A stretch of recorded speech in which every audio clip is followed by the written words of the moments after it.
Welcome, dear subscribers and curious listeners of my channel.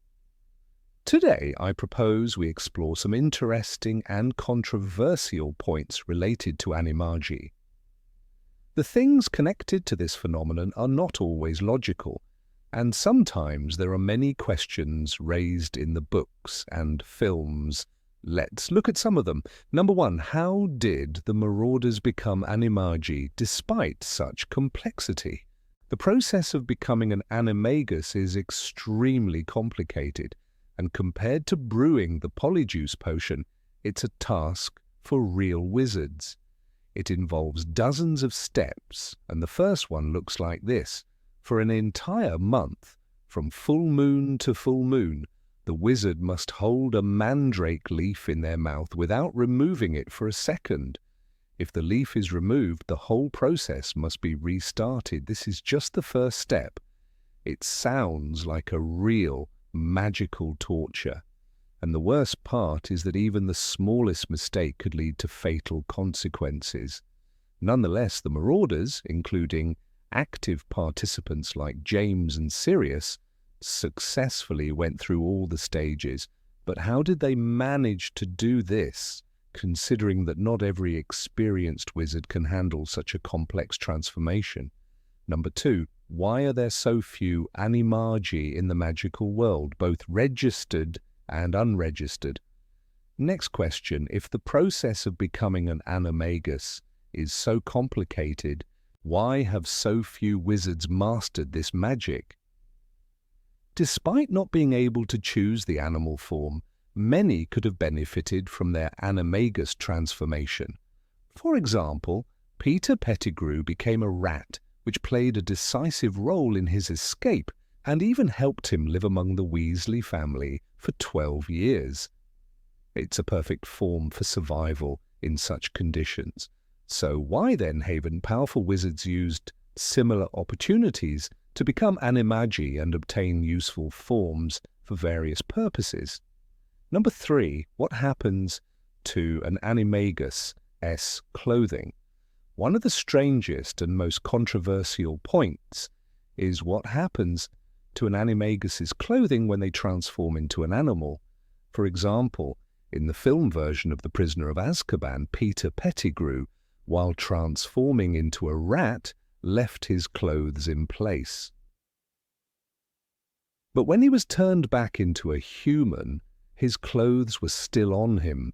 How is this possible? Since the animal transformation doesn't affect the clothes, they either stay in place or the wizard must remove them to avoid tearing. What exactly happens to the clothing? Does it transform with the body, or does the wizard need to take precautions to prevent it from tearing? Number 4. Why don't Dementors sense Animagi? An interesting fact in the film version of The Prisoner of Azkaban, Dementors cannot sense Animagi, which bypasses this point. However, the book provides detailed information about Sirius Black's escape, revealing that as an unregistered animagus he was able to trick the Dementors because they can only sense humans, not animals. But how is this possible? Since an animagus remains human inside, even in the form of an animal, does this mean that Dementors cannot sense Sirius, even in his dog form? Number 5. Are Animagi aware of the risks of not being able to choose their animal form? There's another interesting point for Animagi. They cannot choose their animal form.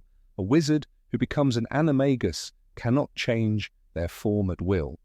It's a random process. For example, if Rita Skeeter hadn't learned to turn into a beetle, but say an elephant, it would have greatly altered her career.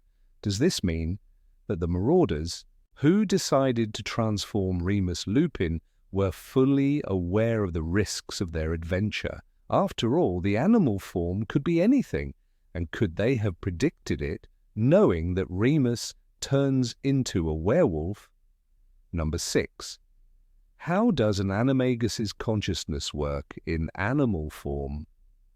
One of the most perplexing questions is the level of consciousness an animagus retains after transformation. We see Sirius Black in Harry Potter and the Prisoner of Azkaban act with remarkable intelligence in his dog form. He strategizes, makes decisions, and even communicates non-verbally with Harry. Yet the real question is how much of his human mind remains intact in that state. Does he still possess the full capacity for reasoning, memory, and analysis? Or does his animal nature begin to dominate his thoughts? The longer an animagus stays in their animal form, the more their human consciousness could be at risk. We've seen that Sirius, despite being able to think and act like a human in his dog form, sometimes seems driven by the instincts of the animal. The question lingers, does his human mind slowly fade the longer he remains Padfoot, or does he hold on to his reasoning power no matter how long he's transformed? The fear is that over time an animagus could lose themselves entirely, trapped in the body of an animal, with only fragments of their human thoughts left. Number 7, can magic be used while in animal form? We've never seen an animagus cast a spell while in animal form. It seems that their magical essence remains with them, but their wand is not. However, a new question arises. What if a wizard is capable of magic without a wand? We know that some, like Dumbledore, can perform magic without the need for a wand. So why can an animagus use magic in their animal form? If the magic is still within them, shouldn't they be able to perform spells just as easily, no matter their shape? Perhaps the issue lies in the magical channel. Could it be blocked or distorted when the wizard is in animal form? Or maybe the Ministry of Magic prefers to keep this information under wraps, not wanting to set a dangerous precedent. After all, an animagus who could cast spells while in their animal form would be a far greater threat. As the book suggests, magic is not just about the wand, it's about control. And what if a wizard could gain this control in an entirely new, unpredictable form? This possibility opens up a new realm of questions, ones that could change the very nature of magic as we know it. Number 8. What happens if an animagus dies while transformed? What happens if an animagus dies in their animal form? It's a dark and unsettling question, but it's worth asking. In Harry Potter and the Prisoner of Azkaban, we see that Animagi can remain in their animal forms for extended periods. But what if the worst happens and an animagus dies while transformed? Does the body stay as an animal, or does it revert to its human shape? Imagine this, a cat lifeless in the streets. No one would suspect that it was once a professor at Hogwarts. The transformation is so complete that even death might not give away the truth. In the case of Sirius Black, had he died as Padfoot, would anyone have known who he truly was? Could his human identity have been lost, forever sealed in the body of a dog? The idea of an animagus disappearing without a trace is both convenient and chilling. It's a powerful advantage, but it's also a dangerous possibility for those who don't consider the consequences. The most terrifying thought is that no one would be able to recognize the animagus once they have passed. They could vanish without a single clue about their true identity. The ministry might never know what happened to the wizard, and the family left behind might never understand why they've lost a loved one. It's an eerie power, one that gives Animagi the potential to disappear into the world with no one the wiser. The idea of death being so easily hidden is both tempting and horrifying. Would it be the ultimate form of escape, or would it be an irreversible loss of self? Number 9, can Animagi lose their human personality? Some wizards may be tempted to stay in their animal form for extended periods. The convenience is obvious: hiding, running away, observing unnoticed. But what happens to their human consciousness? Can they lose themselves entirely in the instincts of the animal? In Harry Potter and the Prisoner of Azkaban, Sirius Black, despite being a skilled animagus, talks about how he used his dog form to hide and escape from the world, but even he must struggle to hold on to his human identity while in that form. "I wasn't myself anymore," he admits, revealing how the transformation affected him. But what if it went further? What if the animal instincts took over and the wizard could no longer return to their human self? The psychological risks of animagus magic have never been fully explored. There is always a danger that a wizard who stays too long in their animal form might forget their true identity. Take, for example, James Potter, who, alongside his friends, trained to become an animagus to help Remus Lupin. Their transformation was a calculated decision, yet the constant use of their animal forms could have had unintended consequences. Could their minds have been at risk of blending with the animal?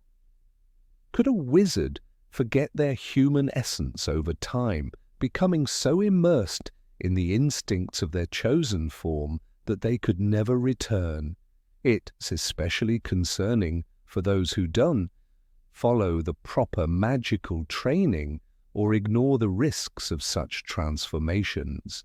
In The Prisoner of Azkaban, we learn that Animagi must register with the Ministry, and the process is intended to be highly controlled.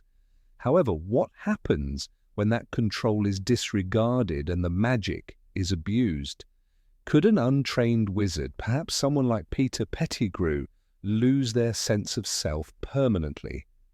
The potential psychological consequences of animagus magic are a deeply unsettling mystery, one that has yet to be fully understood. Number 10.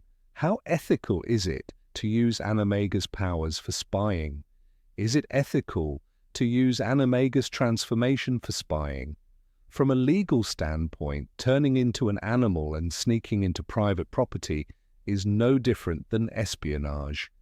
Yet, in the magical world, the boundaries of ethics are often blurred. Take Rita Skeeter, for example. As a beetle, she eavesdropped on private conversations, gathered gossip, and manipulated public opinion. In Harry Potter and the Goblet of Fire, Rita's ability to transform into an insect allowed her to spy on others without their knowledge, and she took full advantage of it. You could have been in any of the rooms in this house, Harry realizes, horrified at the ease with which she had invaded their privacy. But Rita is far from the only one who might exploit such a power. Imagine a skilled animagus capable of turning into a bird, a rat, or any other unnoticed creature, quietly slipping into conversations and secrets meant to stay hidden.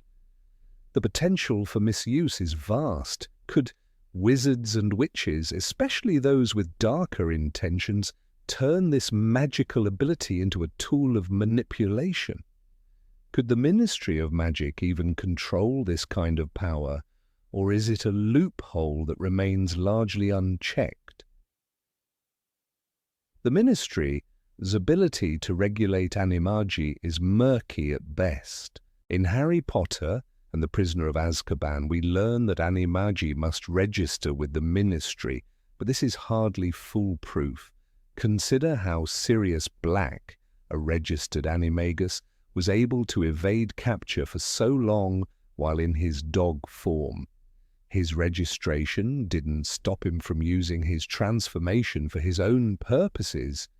How many unregistered Animagi exist, using their forms to spy, eavesdrop, or gather information for personal gain? This raises the question, is animagus magic one of the most underappreciated and dangerous loopholes in the magical world. If a wizard can transform into an unnoticed animal, slip into restricted areas, and overhear secrets, how much control does the ministry truly have over the ethics of its use?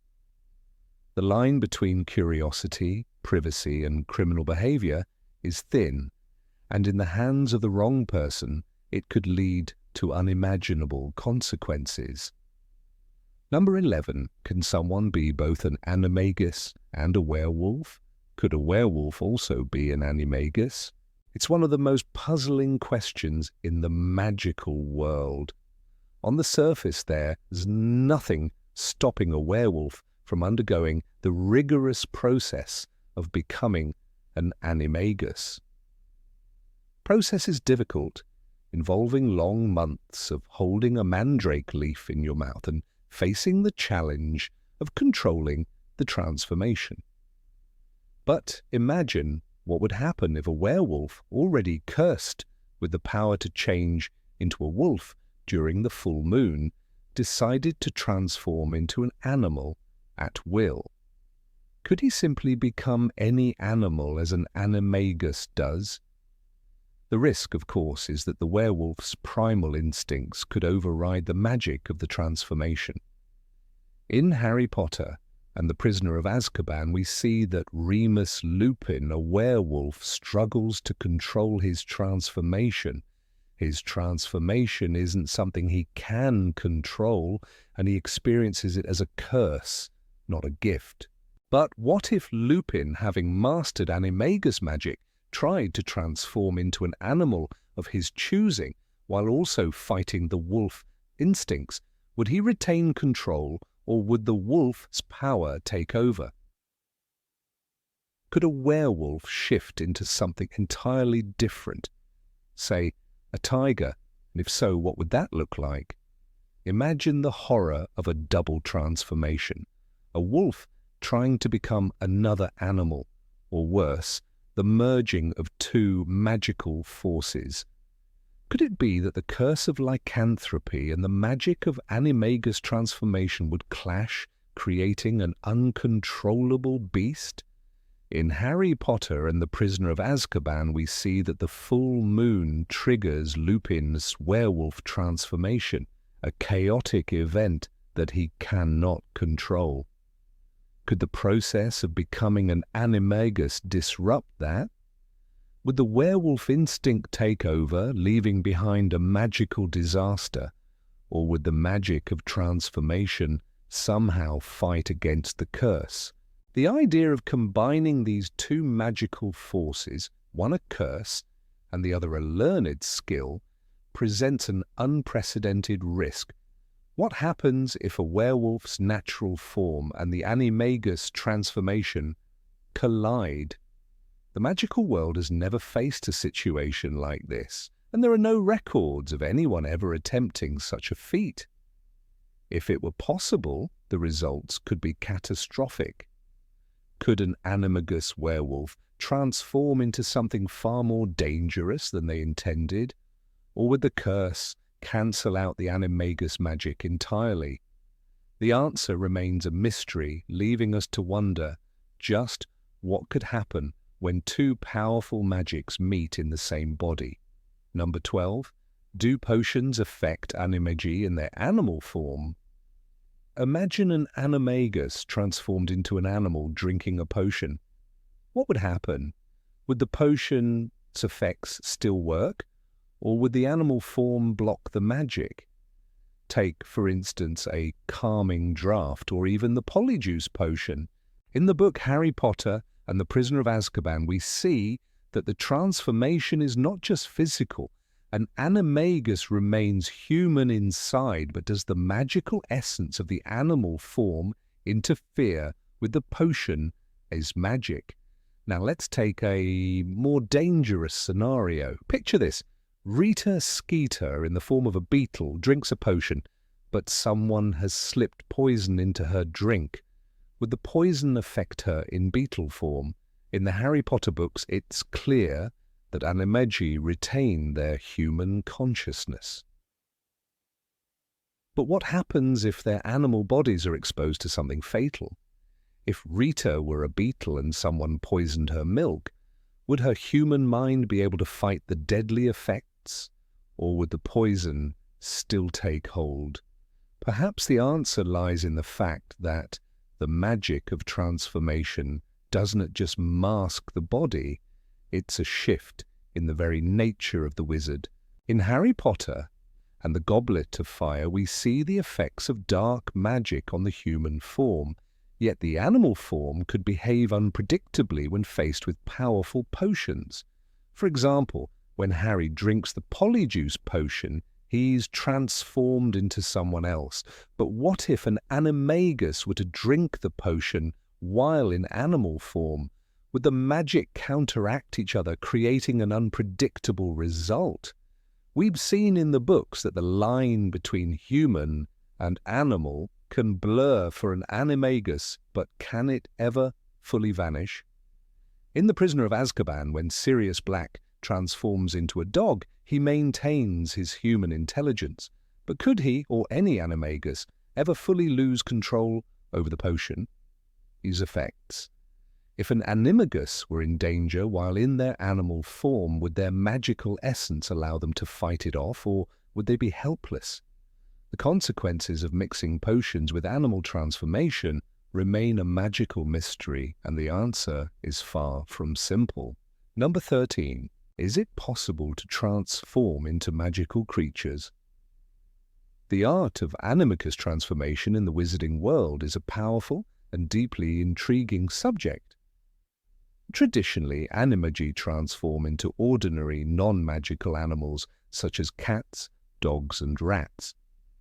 The skill requires immense concentration and practice, and it is reserved for only the most skilled wizards and witches. However, the possibility of transforming into magical creatures raises an uncomfortable question. Is it possible for an animagus to turn into a magical being, such as a hippogriff or even a phoenix? After all, if a wizard or witch can transform into a mere cat or dog, what is stopping them from becoming a more majestic and powerful creature? In the world of Harry Potter, animagus transformation is a feat not many can achieve. It involves years of study and concentration, with the process being both difficult and dangerous. An animagus must learn to transform into an animal at will, but there are strict limitations to the types of animals they can become. The Ministry of Magic registers every animagus, with each wizard or witch required to reveal their animal form. These forms are typically benign, like James Potter, Yo's stag, or Sirius Black's dog. The forms serve as an expression of the wizard or witch's inner nature, reflecting something integral about their character. The question of magical creatures is naturally raised when considering the potential boundaries of animagus transformation. Magical creatures like phoenixes and hippogriffs possess unique magical properties and abilities that could make them far more powerful than ordinary animals. It is difficult to imagine that someone as skilled as Sirius Black, for example, could only transform into a dog. What if someone with enough skill could unlock the ability to become something far more formidable? Could the magic extend far enough to allow for transformations into these powerful creatures? If so, such an animagus would possess a form of immense strength and power, something that would surely be noticed by the Ministry of Magic, if not feared by others in the wizarding world. Looking at the concept of Patronuses sheds some light on the potential of animagus transformation. Patronuses, magical manifestations of a witch or wizard's most powerful positive emotions, can take the shape of magical creatures. Harry Potter's own Patronus takes the form of a stag, which holds deep personal significance for him. However, the fact that Patronuses can become magical creatures, such as a doe or a stag, hints that it might be possible for Animagi to take similar forms. though this is not explicitly mentioned in the books. After all, both Patronuses and Animagi are magical forms tied to a wizard's ability to control and shape magic. It is not far-fetched to think that given the right circumstances and magical expertise, an animagus might transform into a creature as powerful as a hippogriff or even a phoenix. A hippogriff, for example, is a majestic and proud creature, embodying the characteristics of strength and nobility. To become one through animagus magic would not just be an extraordinary accomplishment, it would also carry with it a great deal of responsibility. The Ministry of Magic would likely consider such a transformation dangerous and highly regulated. After all, magical creatures such as hippogriffs are often kept under tight control by the Ministry and are seen as dangerous in the wrong hands. The idea of a wizard or witch becoming such a creature raises questions about control, morality, and the balance of power. On the other hand, a phoenix is another example of a magical creature that could stretch the limits of animagus transformation. Phoenixes possess immense magical abilities, including the power of regeneration, the ability to shed their own tears, and a connection to fire that makes them virtually indestructible. A phoenix animagus would have access to these potent abilities, raising questions not just about legality, but also about the potential dangers of such power.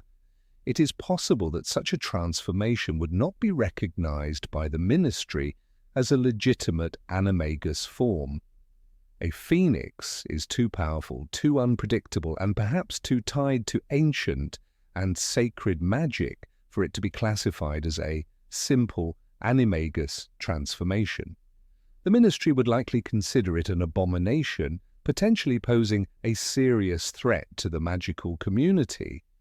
Yet the idea that someone could become a magical creature by mastering animagus magic is not completely out of the realm of possibility.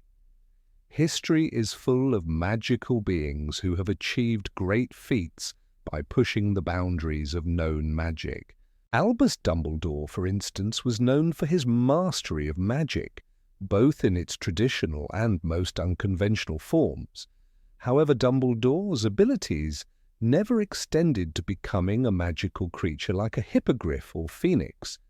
His power lay in other areas, such as his immense magical knowledge, his expertise in transfiguration, and his ability to manipulate complex spells. The fact that Dumbledore did not become an animagus capable of transforming into a magical creature does not necessarily mean that it is impossible. It simply means that as of yet, it is unexplored territory. If there were Animagi who could take the form of a magical creature such as a hippogriff or a phoenix, it stands to reason that they would remain hidden from the Ministry of Magic gaze. The Ministry is known for its vigilance in monitoring magical creatures, and the existence of such an animagus would not only break the rules, but also challenge the Ministry of control over the magical world. The animagus in question would likely hide their abilities to avoid persecution or worse, being hunted down and dissected in the name of magical research. The Ministry's history of paranoia and regulation suggests that anyone attempting such a feat would be forced to operate in secrecy, afraid of the consequences of revealing their extraordinary power. Number 14. Why doesn't the Ministry use Animagi for intelligence work? In the world of Harry Potter, magic is a tool wielded by those with the knowledge and skill to master it, and among the most enigmatic and impressive feats of wizardry are the abilities of Animagi. Wizards and witches who can transform into animals at will, remaining fully conscious of their surroundings, are capable of blending into the environment with an unparalleled level of stealth. The question then arises, why has the Ministry of Magic never utilized Animagi for espionage? If they have the ability to transform into animals and spy without detection, why didn't the Ministry of Magic form an elite unit of animagus spies, particularly during the dark days of Voldemort's rise to power? One could argue that such a unit would have been a valuable asset, particularly during the First and Second Wizarding Wars, when secrecy and intelligence were vital to the fight. Throughout the series, we see that Animagi possess a unique ability that could prove invaluable in gathering information without being noticed. Consider the case of Sirius Black, a notorious fugitive who was able to transform into a large black dog. He could infiltrate locations, observe people, and gather information without raising suspicion. His ability to blend in as a stray dog allowed him to gather intelligence with an ease that a human spy could never hope to achieve. If Sirius, a prisoner of Azkaban, could use his animagus form to remain unseen, it stands to reason that the Ministry of Magic could have tapped into such skills for the purpose of gathering intelligence during times of war. Yet the Ministry never made any moves to utilize Animagi in a systematic way. This raises the question why. The Ministry has reluctance to employ Animagi in official intelligence-gathering operations may stem from a fundamental misunderstanding or underestimation of the potential of Animagi. Throughout the Harry Potter series, we see that the Ministry of Magic tends to be a bureaucratic, slow-moving institution. It is more focused on maintaining control and order than it is on innovative thinking. The Ministry's failure to establish a dedicated unit of Animagi spies could be attributed to a certain degree of complacency. The Ministry's structure, built on conventional ideas of power and influence, may have simply failed to recognize the strategic advantage that Animagi could provide. Moreover, the Ministry often ignores or underestimates the talents of individuals outside the official channels, as seen when it dismisses Harry's abilities and insights. Additionally, there is the issue of secrecy and control. Animagi are rare, and their abilities are often considered too valuable, too dangerous to be trusted in the hands of just anyone. When it comes to sensitive and classified information, the Ministry may have been hesitant to allow a group of wizards with such power to roam freely. It is easy to imagine the Ministry fearing the potential consequences of allowing too many Animagi to operate within their ranks. If a rogue animagus were to turn against the Ministry, it could have disastrous consequences. An animagus is not bound by the same limitations as a normal wizard, and in the wrong hands, the ability to become an animal could be a tool for infiltration and sabotage. While it is clear that the Ministry may have been cautious about using Animagi in their ranks, the question remains, why not use them in secret? If there were elite units dedicated to spying, they would likely be shrouded in secrecy, operating under the radar of the general public. Given the importance of secrecy during the wars with Voldemort, it is reasonable to assume that the Ministry might have kept such units classified. Perhaps the Ministry did form such a division, but the information was kept hidden to prevent Voldemort from uncovering it. However, the fact that we never hear of any such unit in the books suggests that the Ministry may have had reservations about putting such power into the hands of a few individuals.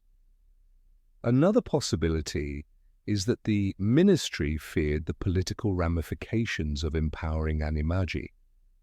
The very idea of Animagi being employed by the Ministry could have posed a challenge to the existing power structures. The ministry, already under constant scrutiny, might have felt that allowing certain individuals to possess such an advantage could lead to questions about fairness and inequality. It's one thing for a wizard or witch to transform into an animal in their private life. It's another for them to wield such power in a professional capacity. The very notion of an animagus operating as a spy could have threatened the existing order, and it's possible that the ministry decided to avoid the controversy altogether. Moreover, we must consider the potential for the abuse of power. When we look at the history of Animagi, we see that their abilities are not without risks. The transformation process is dangerous, and the consequences of failing to master it can be dire. For instance, Peter Pettigrew, a former friend of James Potter and Sirius Black, was able to become an animagus in order to spy on his enemies. However, his transformation was not entirely successful, as he was unable to control his form and was ultimately responsible for the downfall of the Potters. The ministry may have been hesitant to entrust Animagi with such power, particularly when the risks associated with their transformations were so high. Number 15. Can you return to human form if you're injured as an animal? In the magical world of Harry Potter, Animagi, the wizards and witches who can transform into animals at will, are among the most fascinating and mysterious individuals. The art of animagus transformation is an advanced form of magic, requiring years of intense training and concentration. However, despite the apparent ease of turning into a creature of the wild, there exists a dangerous and unsettling question. What happens if an animagus is injured in their animal form? Can they heal their injuries once they revert to their human state, or are they left with the same damage they suffered as an animal? This question, though never explicitly answered in the books, raises significant concerns regarding the vulnerabilities of Animagi, especially when they transform in life-threatening situations. Consider the case of Sirius Black, who was an animagus able to transform into a large black dog. He used his ability both as a means of escape and as a tool for aiding the Order of the Phoenix in dangerous missions. But, as a dog, he would be far more vulnerable than in his human form, and the potential for injury was real. Suppose, while in his dog form, Sirius encountered a situation in which he was severely wounded, let us say a deep cut or a broken paw. The question remains, would this injury persist when he shifted back into his human form? Would his body heal instantly, or would the damage remain, now appearing on his hands or feet as human injuries? It's not a far-fetched concern considering the differences between the human and animal bodies. While in his dog form, Sirius' body would be far more exposed to danger, his bones, muscles, and organs less capable of withstanding trauma compared to a human.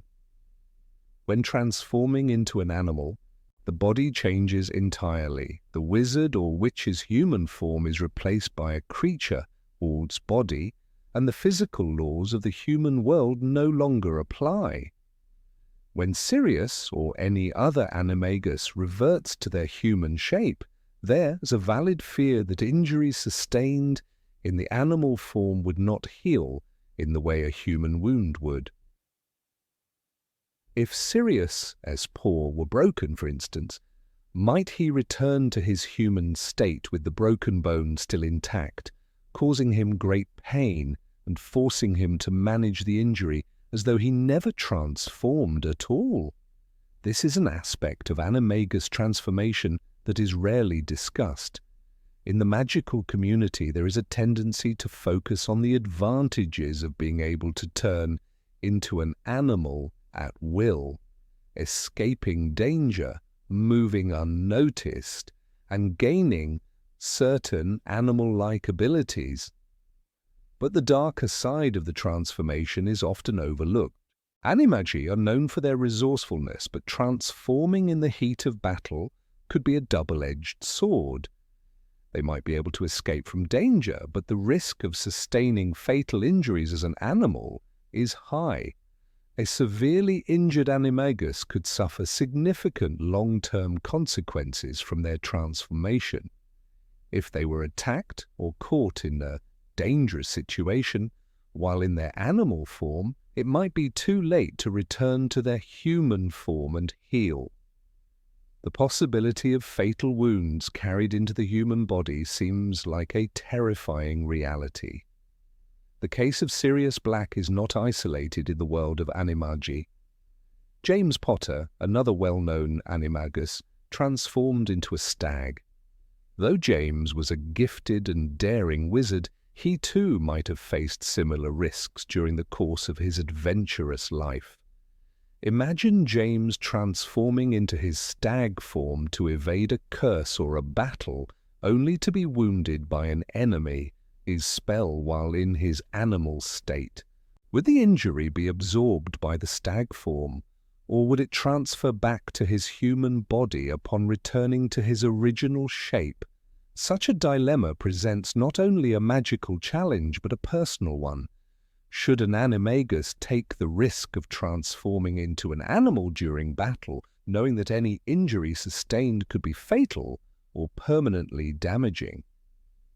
One thing is certain, the use of animagus magic in combat situations is a highly dangerous gamble.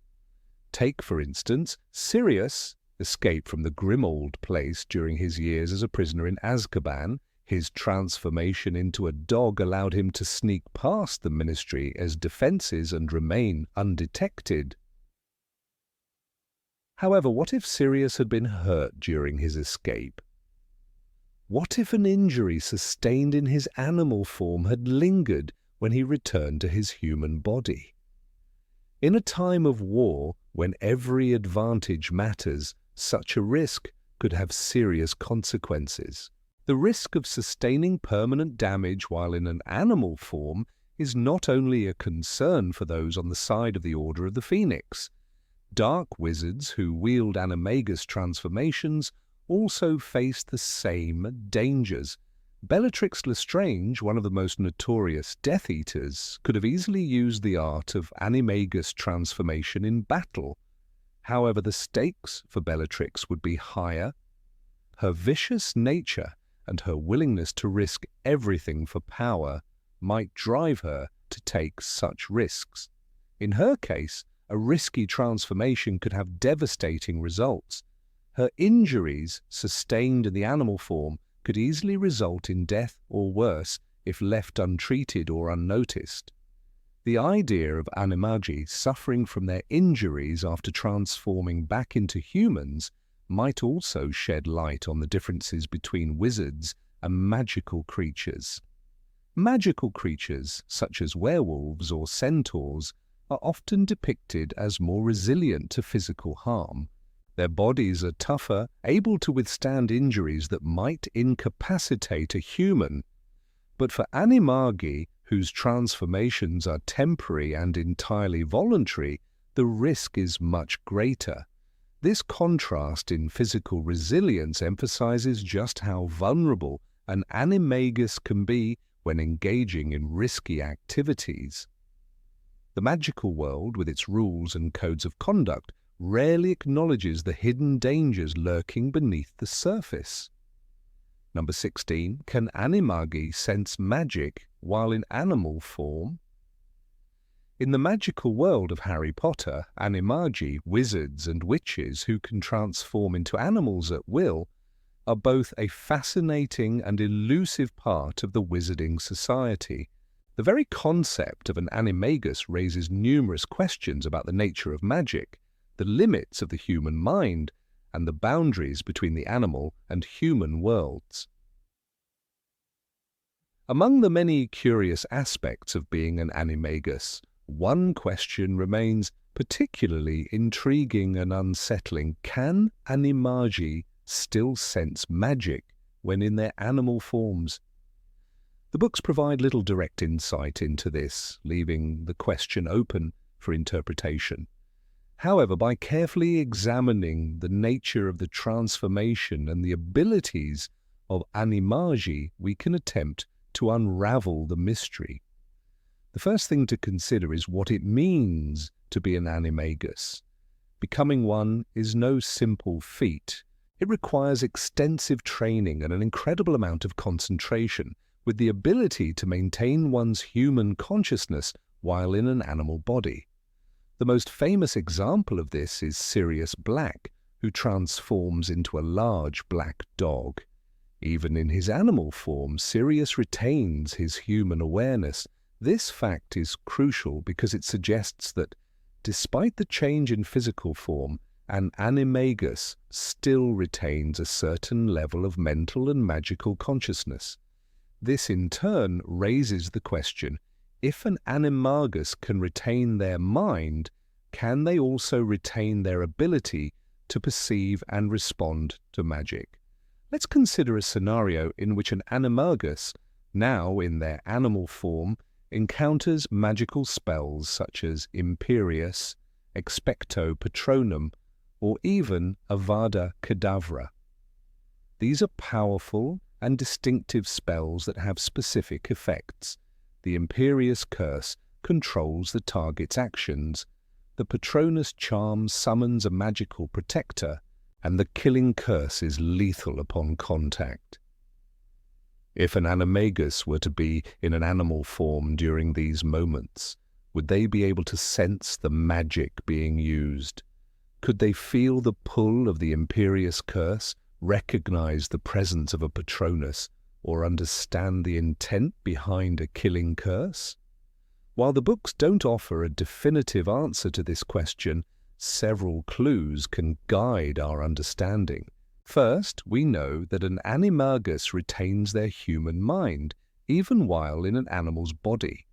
For example, when Sirius transforms into a dog, he remains fully aware of his surroundings and is able to interact with his environment in ways that suggest he is not purely an animal, but a human in disguise. This awareness likely extends to magical phenomena. Sirius as a dog might not have the same physical reflexes or fine control over his body, but his magical sensitivity could still be intact. This opens the possibility that Animagi, even in their animal forms, can feel magical presences, spells and enchantments, though perhaps not in the same way as when they are in human form. Take, for instance, the scene in Harry Potter and the Prisoner of Azkaban when Harry, Ron and Hermione are at the Shrieking Shack. They discover that Sirius Black, whom they believe to be a dangerous murderer, is actually an animagus. As a dog, he is able to communicate non-verbally with Harry, Ron and Hermione. His ability to understand and process the situation, despite being in a form that is far removed from his human self, suggests that his magical sensitivity remains intact. The narrative does not explicitly state whether Sirius can sense spells while in his dog form, but it implies that he can interact meaningfully with magical forces, even if he is physically reduced to an animal. What happens, however, if an animagus encounters something more dangerous, such as a powerful curse? The question becomes more complex when we consider the Imperius curse. This curse, which places the victim under complete control, forces the target to obey the caster's commands. If an animagus is under the effect of the Imperius curse while in their animal form, it is possible that the animagus would still feel the curse's pull, even if they could not resist it. The magic may not be as readily discernible in the form of a small animal, but the animagus's human mind might recognize the manipulation or force behind the curse.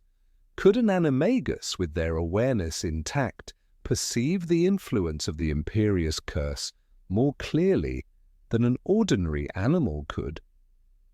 If so, this could make Animagi particularly vulnerable to curses that involve mental control. Further complicating the issue is the question of whether Animagi can perceive spells like Expecto Patronum. The Patronus charm, which summons a powerful protective creature, is a very personal and emotional form of magic. In Harry Potter and the Prisoner of Azkaban, Harry learns to cast his Patronus under difficult circumstances, drawing on his positive memories and emotions. Could an animagus in their animal form perceive the Patronus not as a human, but as a magical force or presence? Given the profound nature of a Patronus, it's a product of the caster's magical ability, linked closely to their emotions. It's likely that an animagus could sense it. This would give an animagus an important tool in recognizing magic, even if they couldn't directly interact with it in the way a human wizard could. And then there is the dark and deadly Avada Kedavra, the killing curse. In Harry Potter and the Goblet of Fire, we see that the curse is unmistakably deadly, with a flash of green light marking its effect. If an animagus were to encounter this curse in their animal form, they might not be able to dodge it as effectively as a human, but could they still sense it? While we are not explicitly told in the books whether an animagus in animal form could feel the impact of such a curse, one might infer that their magical sensitivity could make them aware of the deathly energy surrounding the curse. This could, in theory, offer the animagus a brief moment to react or understand what is happening, even if they couldn't physically prevent it. This raises a chilling possibility. An animal capable of sensing magic could become an ideal spy. A dog, a cat, or an owl might slip unnoticed into places where human wizards cannot, observing and gathering information about spells, enchantments, and magical occurrences. Such an animal could detect the presence of magical wards, protective charms, or hidden enchantments. With the mind of an animagus still intact, they could relay this information to their human counterparts. This would make Animagi powerful allies, or dangerous enemies, in the realm of espionage. Moreover, this also opens up the possibility that Animagi could be used as assassins. If a wizard could transform into an animal that was capable of sensing and understanding magic, they might be able to target a specific individual with deadly precision. In a world where magic is both a tool and a weapon, an animagus could take on the role of a silent, nearly invisible assassin moving through spaces unnoticed, understanding the magical forces at play and striking when least expected. There are few instances in the books that directly address these possibilities, but the general principle that Animagi retain their human minds during transformation offers a strong case for the idea that they may also retain some magical sensitivity. The complex interaction between the human and animal minds in an animagus form remains a largely unexplored territory, but one that is ripe for speculation. Could an animagus, even in their animal form, feel the approach of danger, the presence of magic, or the effects of a spell? The answer remains unclear, but the implications of such a possibility are vast and unsettling. The ability to sense magic while in an animal form could make an animagus both an invaluable ally and a dangerous adversary capable of manipulating the magical world in ways that few others could. Number 17. Does being an animagus affect lifespan? The practice of becoming an animagus, of transforming from human to animal, has always intrigued witches and wizards alike. The powers to shapeshift, to briefly leave behind one's human form, is a remarkable skill that not many can master. But while the magic of transformation opens up many doors, there lies an uncomfortable question. Does this magic affect a wizard's lifespan? Could the frequent shifting between forms alter a witch or wizard's physical health in unforeseen ways? These are the questions that those who practice animagus transformations must face. After all, as much as magic can heal, protect, and enhance, it can also harm, deteriorate, and weaken. The concept of animating one's form to become an animal is first introduced in the magical world through Harry Potter, his encounters with his friends. Take, for instance, the Animagi, such as Sirius Black, James Potter, and Peter Pettigrew. All of them, while still young, were capable of turning into animals. In doing so, they became part of a very select group, magicians who had mastered a difficult and dangerous skill. The burden of such mastery cannot be overlooked, however. One must wonder if the strain of constant shifting could impact the health of these individuals. Wizards live far longer than ordinary humans, but could an animagus have a life expectancy that differs from their peers? On one hand, magic can, in many ways, strengthen and revitalize. For those with a deep understanding of their craft, magic can even restore or preserve health. Take the example of healing spells or the rejuvenating effects of the magical properties of certain potions. It's well known that some magical practices can slow the aging process, or at the very least help one maintain their youth and vigor longer. With this in mind, one could assume that the animagus transformation might provide some benefits in terms of physical stamina or well-being, considering that the body is being kept in a constant state of alertness and renewal. A magical ability that involves so much discipline and focus may, on the surface, appear to enhance one's endurance. However, the other side of the coin presents a more troubling consideration. Animals, after all, have much shorter lifespans than humans. Wizards can live for centuries, but animals, depending on their species, have a far more limited existence.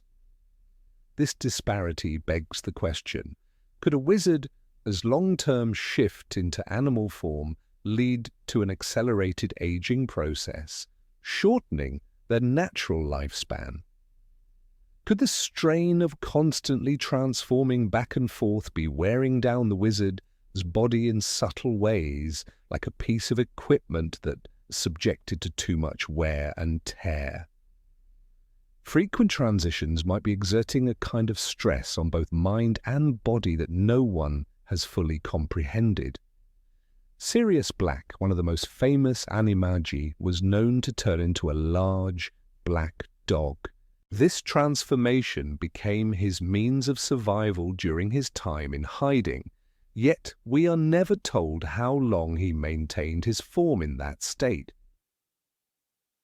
What we do know is that Sirius was deeply scarred by his years in Azkaban, and it is suggested that the time he spent as a dog during his fugitive years could have had lasting effects on him. Although he certainly survived for many years as a dog, the question remains whether his health was affected by his time in this animal form. Did the constant physical transformation take its toll on him? Did his living as a dog, cut off from his human self for extended periods, somehow influence the mental and emotional anguish he carried? The case of Sirius also raises another point about the psychological effects of animagus transformations. It is not just the body that might face consequences from extended transformations, but the mind as well.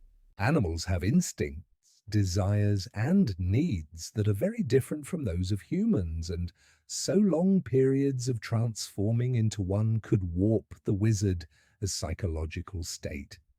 A person might become mentally distant, disconnected from their humanity, with the inner conflict of having to navigate between two entirely different ways of being. Over time, the more one practices transforming into an animal, the more difficult it might become to maintain a sense of self. This mental toll, compounded by physical exhaustion from regular transformations, could lead to accelerated aging or perhaps even more subtle health issues. James Potter, a known animagus, was also able to transform into a stag, a graceful and powerful animal. In his case, the transformation might have had an entirely different effect. The stag, often a symbol of nobility, strength, and agility, could have infused James with the kind of resilience needed to navigate the dangers of his life as a member of the Order of the Phoenix. But just like Sirius, his physical and mental health might have suffered in ways that were not immediately visible. His premature death at the hands of Voldemort certainly raises questions about whether the combination of his animagus abilities, the dangers of the wizarding world, and his constant battle with dark forces contributed to his untimely demise. Was his death an unfortunate consequence of his battles, or could his frequent transformations into his stag form have somehow left him more vulnerable to such a lethal attack? The difficulty of the animagus transformation is also a point worth considering. It is not a simple spell, nor is it one that can be easily controlled. Transforming into an animal requires intense concentration, and failure to master the process can lead to severe consequences. Take, for example, Peter Pettigrew transformation, which was so poorly executed that he remained partially in his animal form for the rest of his life. The long-term effects of these kinds of poorly executed transformations are unknown, but it is likely that the stress it places on the body and mind would have detrimental effects over time. Could Pettigrew's inability to fully transform have contributed to his frailty? The answer remains speculative, but the possibility exists that the act of constantly shifting could drain a person's life force, leaving them weaker and more prone to illness and injury. One particular feature of animagus transformations is the instability that can occur in one's physical form. While most wizards are able to shift back and forth with relatively little issue, the animal body itself may not be perfectly attuned to the human form. In a state of constant transformation, it is possible that the body might become weaker, more susceptible to disease or injury. The transformation itself might leave a permanent mark on the wizard. His body, a subtle weakening of the bones, the muscles, or the internal organs. This kind of physical stress accumulated over time could lead to premature aging or even death. When considering the broader implications of these transformations, one must ask whether they could lead to a sort of hybrid existence. Perhaps over time, the act of shifting between animal and human forms stabilizes the wizard, his body in such a way that they achieve an enhanced lifespan, almost as if the magical properties of the animal form combined with the wizard's own human essence. This idea aligns with the notion that magic, when used correctly and harmoniously, can improve one's health both physically and mentally. Instead of aging prematurely, perhaps the wizard becomes more attuned to the natural forces around them, thus extending their life in a way that others cannot achieve.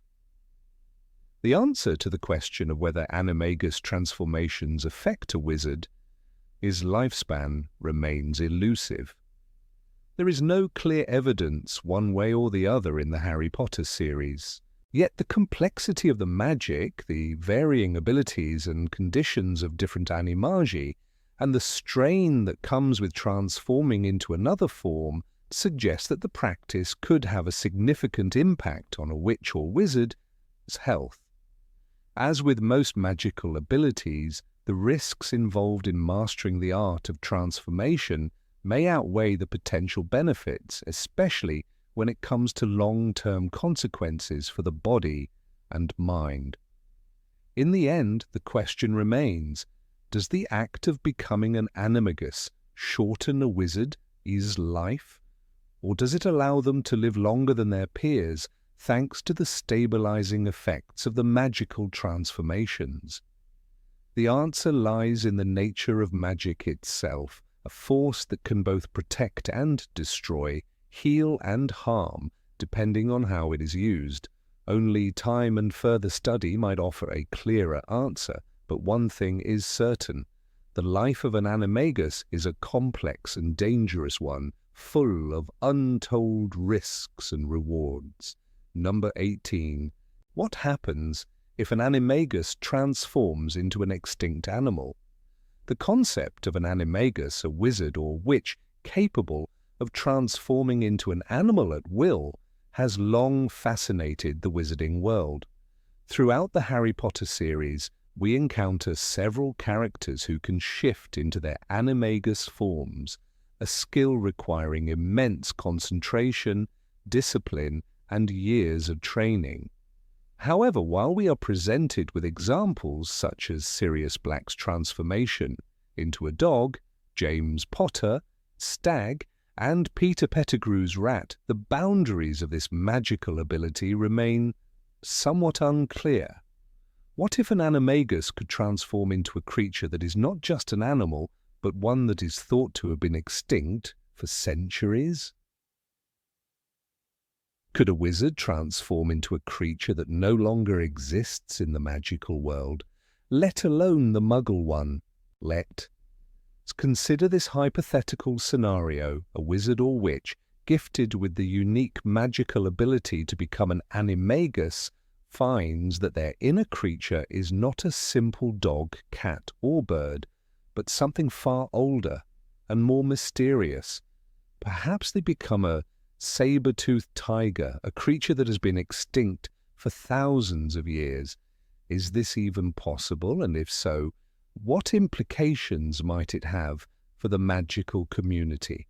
It's a thought-provoking idea that raises numerous questions about the limitations and possibilities of animagus transformation. In the world of Harry Potter, magical creatures are abundant. Many, like the hippogriff or the thestral, are well known to wizards and witches, while others, like the Hungarian horntail or the blast-ended scroot, remain more obscure. But what if the magic of transformation didn't just allow a person to turn into any living creature, but one from an ancient past, a time when dinosaurs and giant beasts roamed the earth? Imagine, for instance, a wizard whose animagus form takes the shape of a mammoth, a creature that disappeared long before the rise of modern civilization. This possibility stretches the very concept of what it means to be an animagus. The magical process of becoming an animagus involves not only the intense study of the animal, his behaviors and characteristics, but also an intimate connection to the essence of the creature. It's about understanding the creature deeply, almost as if it were a reflection of the wizard's soul. So if an animagus were to transform into a species that no longer exists in the present day, could this transformation imply a deep connection to a past era, an ancient form of magic that connects the present to the forgotten past? The magical world already includes elements of the ancient and the mythological. The Harry Potter universe is rich in magical lore, filled with legends and creatures that have been around for centuries. The idea of ancient magic is particularly prevalent, as seen in the story of the Elder Wand, which is said to have been created by Death himself, or the Chamber of Secrets, which harbours secrets from the days of Salazar Slytherin. But what if Animagi, through their transformations, were somehow tapping into a magical essence that transcends time, opening a portal to the prehistoric world? It is a fascinating thought to imagine that a wizard, through their animagus transformation, could transcend the boundaries of time itself. The wizarding world has already shown its deep interest in the past through magical artifacts like the Time Turner, which allows wizards to travel through time. However, the idea of a living being who can access the essence of creatures from extinct eras adds a new layer of complexity to our understanding of magic. Could these magical beings be carrying with them not just a physical form, but a connection to the distant past, one that is locked within the very fabric of their being? To entertain this idea further, consider the possibility that somewhere in the deep forests of Scotland, perhaps near Hogwarts itself, there exists a hidden mammoth, its enormous form tromping silently through the underbrush, its tusks glinting under the moonlight. But this is no mere animal, it is a wizard, one who has chosen the form of a mammoth centuries ago, perhaps even during the medieval period, to escape the pressures of the magical world or to seek a deeper connection with the earth. Over the years, this wizard has remained hidden, his true identity buried under the ancient form he now wears. Perhaps the forest is where he remains, never to be seen by muggles, his presence known only to those few in the magical world who are attuned to the ancient and the mystical. This wizard, in his animagus form, would be a living connection to an age-long past, a creature who has somehow slipped through the cracks of time. The idea that such an individual could exist challenges our understanding of magic, revealing that the animagus form is not just a spell of transformation, but one of eternal connection, bridging the gap between the present and the ancient past. But what if there were more than one? What if, hidden deep within the magical world, there are other Animagi who have taken forms from the past, such as dinosaurs or creatures long believed to be extinct? These ancient beings might roam freely, their true identities lost to the mists of time, perhaps even unaware of their origins. Some might be caught in a perpetual state of exile, choosing to remain in their animal forms to avoid the troubles of the magical world, or to protect themselves from the prying eyes of wizards who might seek to exploit their unique gifts. Such individuals would be both myth and reality, creatures of legend and of flesh, their existence known only through whispered stories in the deepest corners of the magical community. The presence of these beings would further deepen the mystery surrounding animagus transformations, suggesting that the magic behind them is not just a matter of physical form, but one that transcends time itself. Perhaps these creatures are guardians of ancient secrets, watching over places of power and magic such as Hogwarts or the Forbidden Forest, silently observing the events of the wizarding world from the shadows. It is also worth considering the role of these creatures in the larger mythological framework of the magical world.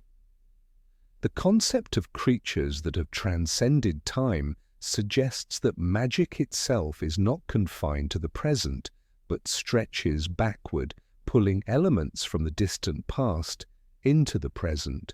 Just as the Elder Wand is a symbol of ancient power, so too might these ancient Animagi be symbols of a forgotten magic, a power that is older than the current understanding of wizarding history. They would represent a connection to the mystical origins of the magical world, offering a link to a time when magic was less understood and more powerful in its raw, untamed form. The idea of ancient Animagi also raises questions about the ethics of magic.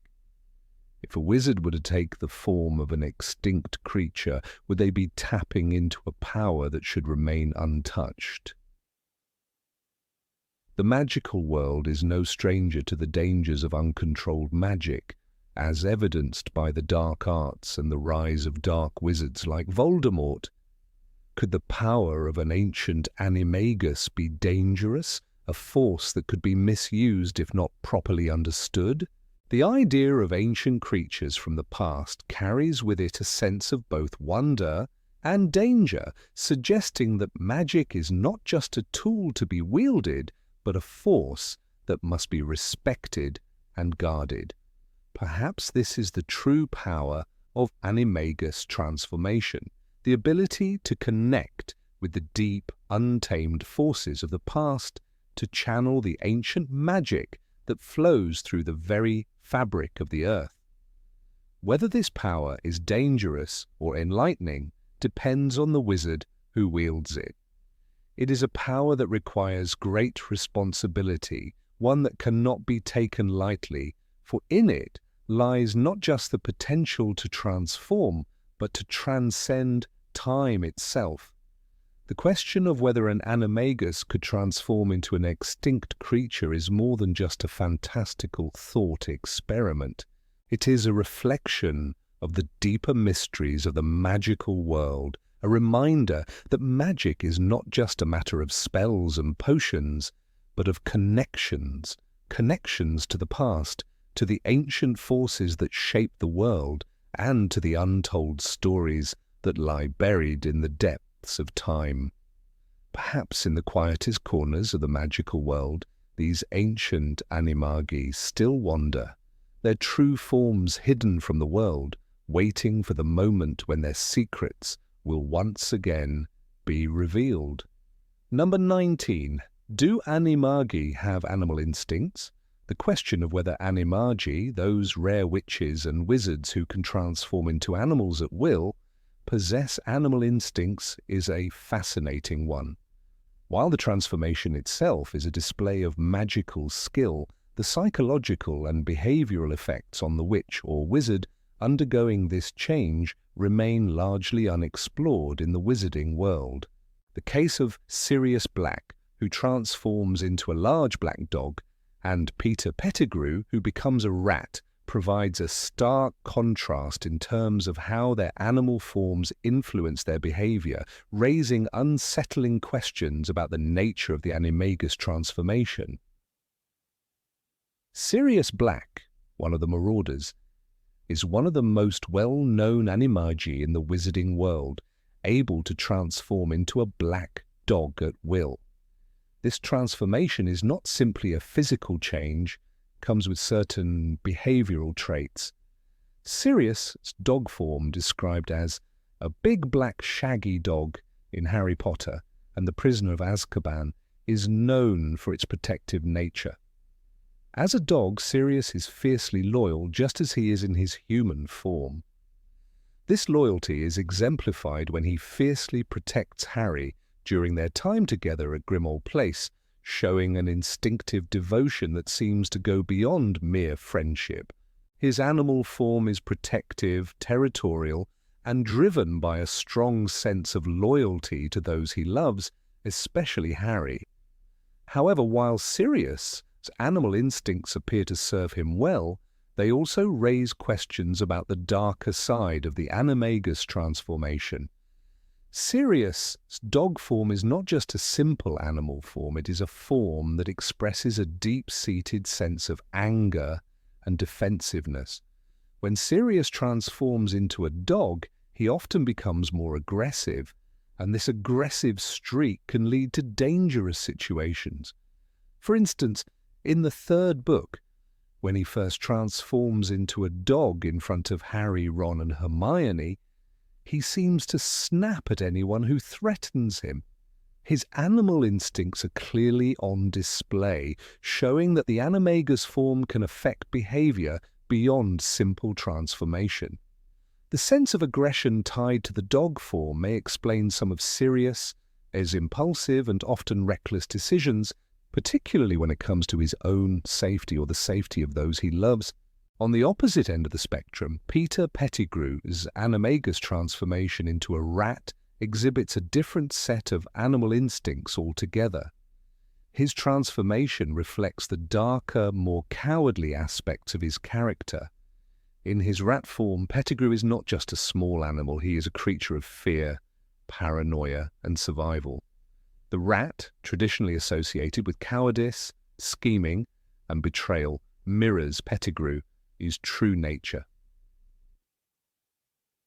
As a rat, Pettigrew is not the brave, loyal wizard that he pretends to be. Instead, he becomes a creature driven by instinctual fear and self-preservation. Pettigrew's animal instincts are seen most clearly during his time as a rat living in hiding. His form allows him to scurry unnoticed, evade danger and survive, but this also leads to his betrayal of his friends.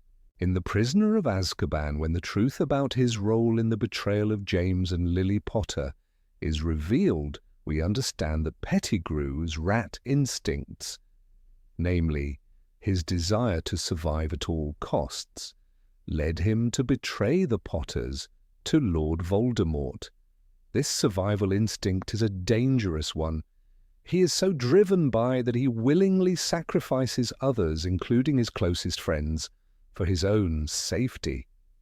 His actions as a rat form a terrifying reflection of the way his animal instincts have completely overtaken his human morality. The key question here is whether Animagi, upon transforming into their animal forms, lose control over these instincts. If an animagus becomes an animal, does he or she also adopt the psychological characteristics and behaviors of the creature? In Sirius's case, while his protective and aggressive instincts as a dog are manageable, they still influence his decisions and interactions with others.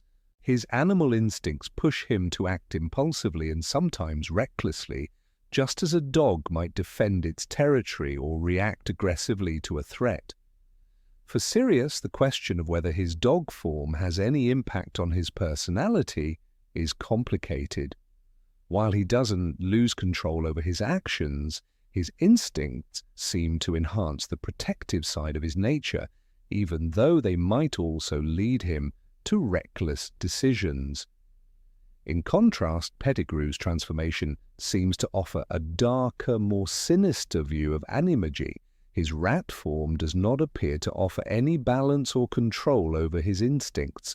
Instead, his animal nature enhances his most undesirable traits, fear and cowardice, making him more susceptible to betraying his friends and aiding Voldemort.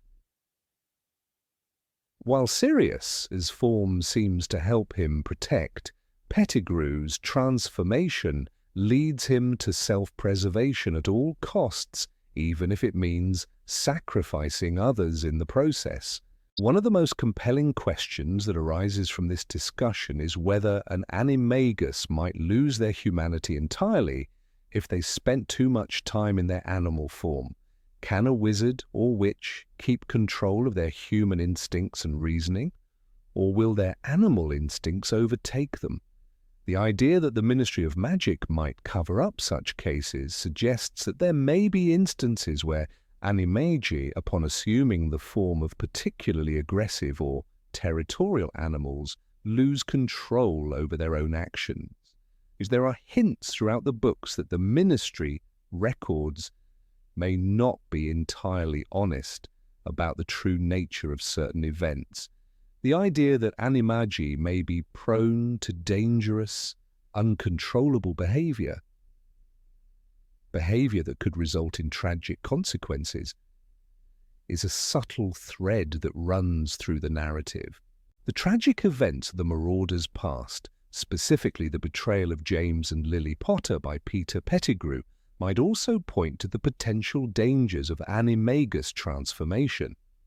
Pettigrew's fear and cowardice, amplified by his rat form, may have contributed to his ultimate betrayal of the Potters. If he had been able to maintain better control over his instincts, or had his animagus transformation been examined more closely, the catastrophic events surrounding their deaths might have been avoided. It is easy to imagine a scenario where Pettigrew, completely overwhelmed by his animal instincts, made decisions driven by fear and self-preservation, leading to the deaths of the Potters. Similarly, the loss of control over an animagus transformation could lead to dangerous consequences if a particularly aggressive animal form is involved. If a wizard or witch were to transform into a form that embodies violence or territoriality, such as a wolf or a snake, their instincts could potentially override their human reasoning. This is the horrifying potential that Animagi face. The risk of slipping too deeply into their animal forms could lead to actions that they later regret, or worse, irreparable harm to those they care about. The behavior of Animagi, therefore, is not simply a matter of mastering a magical skill. It involves a deep understanding of how animal instincts could potentially influence and control a person, his actions. While the majority of Animagi, like Sirius Black, seem to retain control over their instincts and use their transformations for positive purposes, the darker examples, such as Peter Pettigrew, serve as a warning. The magic of animagus transformation may be more than just a display of wizardly talent. It could be a dangerous gateway into a world where animal instincts threaten to overpower human consciousness. And for those whose forms are more aggressive or territorial, the risks of losing control may be far greater. The Ministry of Magic, perhaps, has more secrets to hide than we know. Number 20. Can someone be forcibly turned into an animagus? In the wizarding world of Harry Potter, the notion of becoming an animagus is one of immense power and intrigue. The ability to transform into an animal at will is a skill that requires years of intense study, immense dedication, and a deep understanding of magic. Animagi, as they are called, are individuals who have mastered the difficult art of transformation. However, the question arises, could someone be forced into this form, not by their own will, but through darker means? What if someone were transformed into an animagus against their consent, possibly for malicious purposes? In theory, an animagus is supposed to choose their form based on their inner nature. It is said that the animal an individual transforms into reflects their personality, character, or core traits. Harry Potter himself was an accidental animagus, a rare case of a wizard being able to transform without the formal training. His animal form, a stag, symbolized strength, loyalty, and courage, mirroring his own values and his connection to his father, James Potter. Yet, the idea of forcibly transforming someone into an animagus, especially through coercion, presents an unsettling moral dilemma. Could it be done? And if it were possible, how would it affect the person involved? The use of dark magic and unethical experiments in the wizarding world is not unprecedented. Throughout the series, we encounter various forms of manipulation, forced transformation, and even human experimentation, often carried out by those with malevolent intentions. The Death Eaters, followers of Voldemort, are notorious for using torture and cruel curses to force their victims into submission. One of the darkest examples of forced transformation is the case of Fenrir Greyback, a werewolf who not only curses others with lycanthropy, but also takes great pleasure in turning others into monsters without their consent. His brutality and lack of empathy make him a perfect example of the sort of individual who would delight in using dark magic to forcibly transform someone into an animagus. Consider the implications of forcing someone to transform into a creature that could be easily manipulated, hunted, or even destroyed.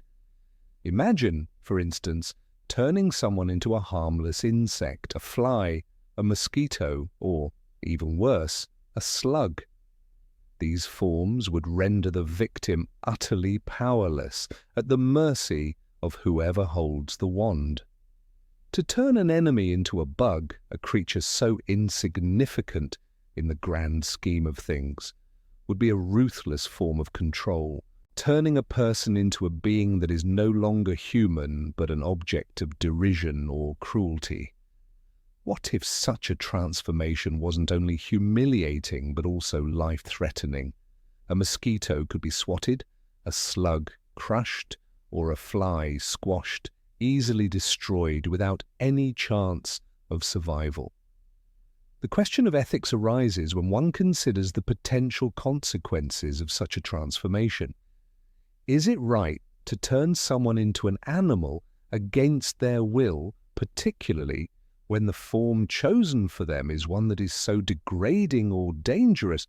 And what if the transformation were not a simple accident, like that of Harry, but the result of a deliberate and calculated spell designed to punish, humiliate, or even destroy? Could a magical society that prides itself on its code of ethics and the rule of law allow such an atrocity to go unpunished? If this were possible, why has it never been addressed by the Ministry of Magic or the broader wizarding community? In the world of Harry Potter, we often see magical creatures, spells, and potions used to control and manipulate others. From the Imperious Curse, which forces its victim to do the caster his bidding, to the Cruciatus Curse, which inflicts unimaginable pain, magic is frequently used as a tool of dominance. However, the use of transformation as a means of control, particularly forced animagus transformation, would be a terrifying extension of this power. The Ministry of Magic has laws in place to regulate the use of magic, including the illegal use of the unforgivable curses. But when it comes to transformations like Animagi, there seems to be little regulation, especially regarding the possibility of forced transformation. If such a spell existed, it would be nearly impossible to trace unless someone with the power to perform such an act confessed to it. One of the most sinister potential scenarios involves the idea of turning an enemy into a helpless form, such as an insect, and then either imprisoning them in a cage or allowing them to lose their mind over time. The cruelty of such a spell cannot be overstated. Imagine being trapped in the form of a fly or a slug, incapable of communicating, unable to move in any meaningful way, and slowly being driven mad by the lack of agency. The very idea of using transformation in such a way is an abuse of power that seeks not only to diminish the victim physically, but also mentally and emotionally. The darkest implication of such magic lies in the potential for its misuse by those in positions of power. The Ministry of Magic, with its political intrigue and secretive nature, has proven itself capable of sweeping unpleasant truths under the rug.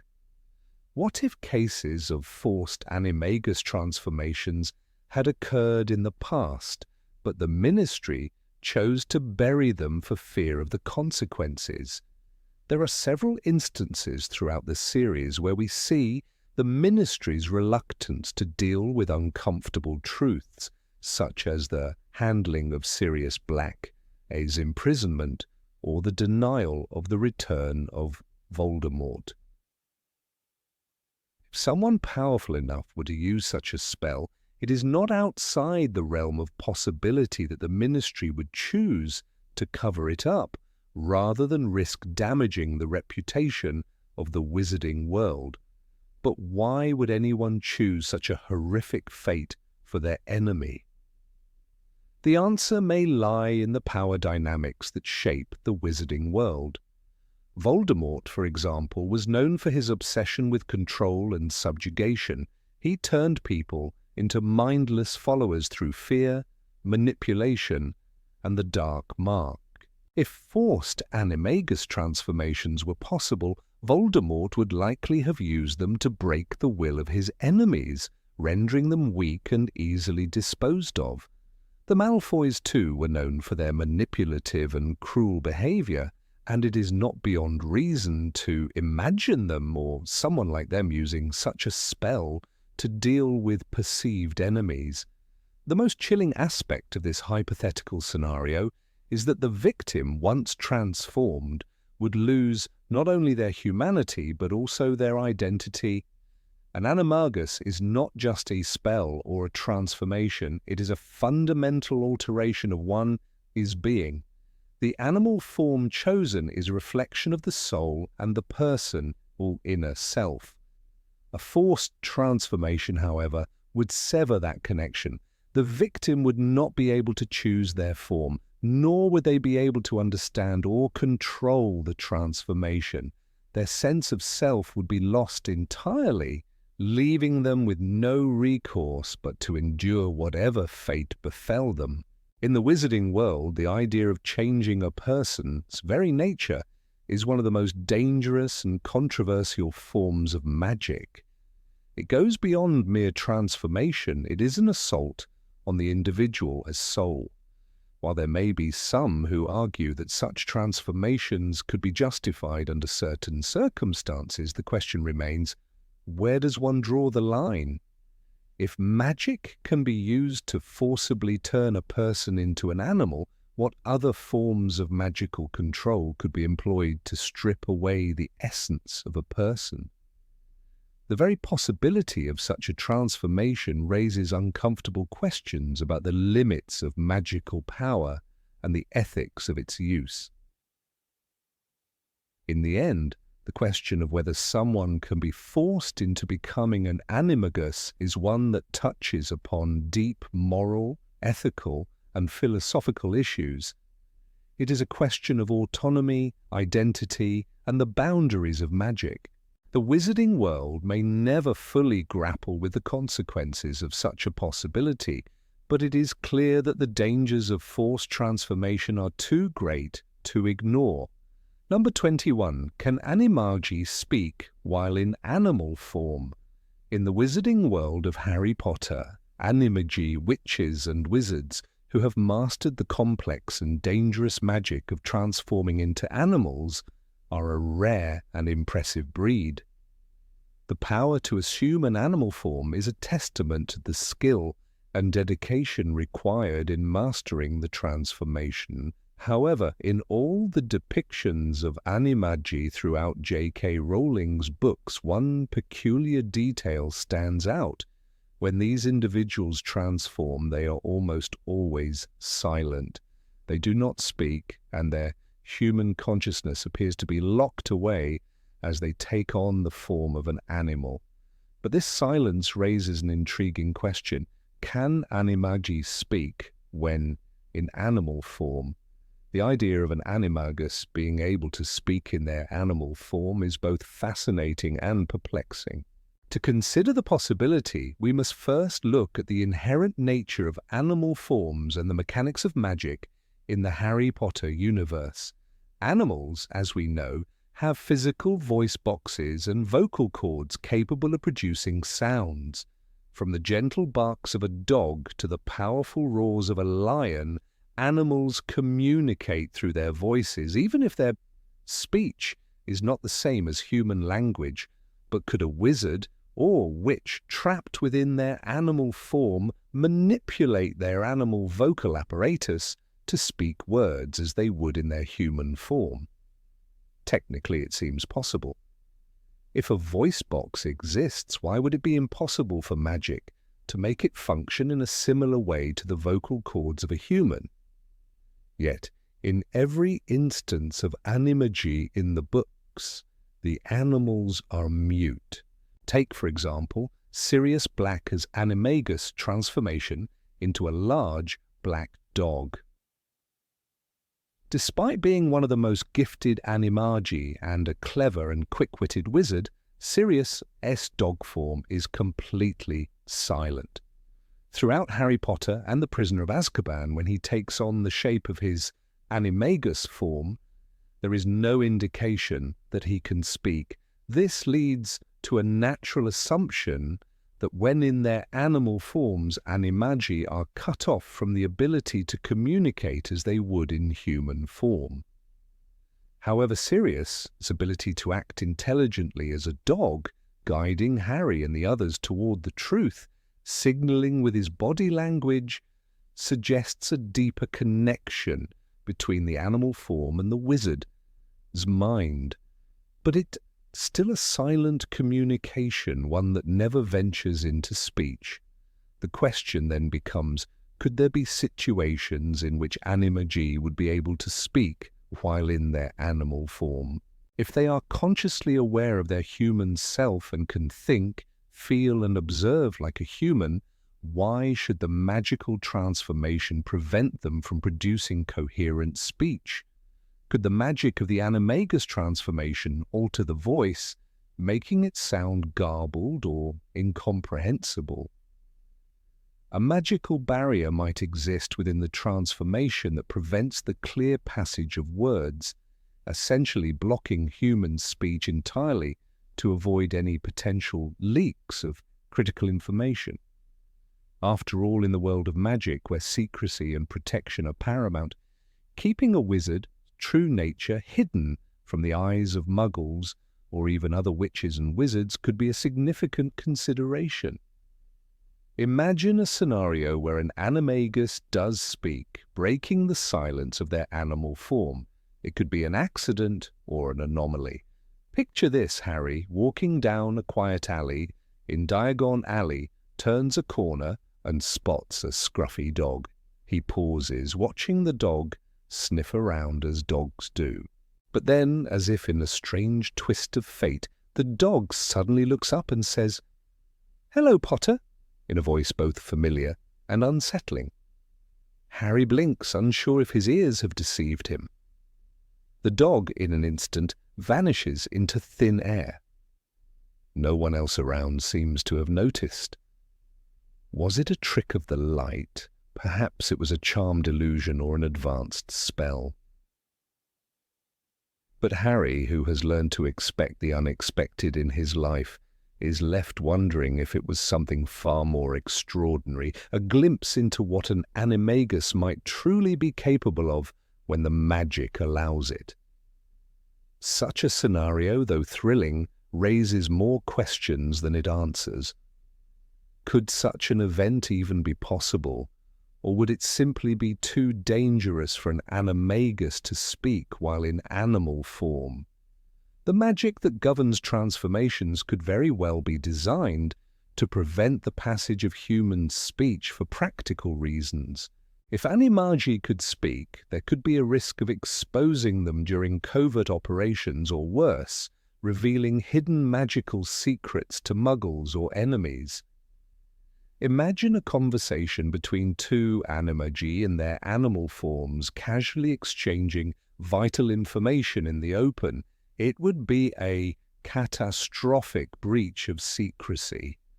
This idea of a controlled silence within the transformation could be likened to other magical precautions in the Harry Potter world.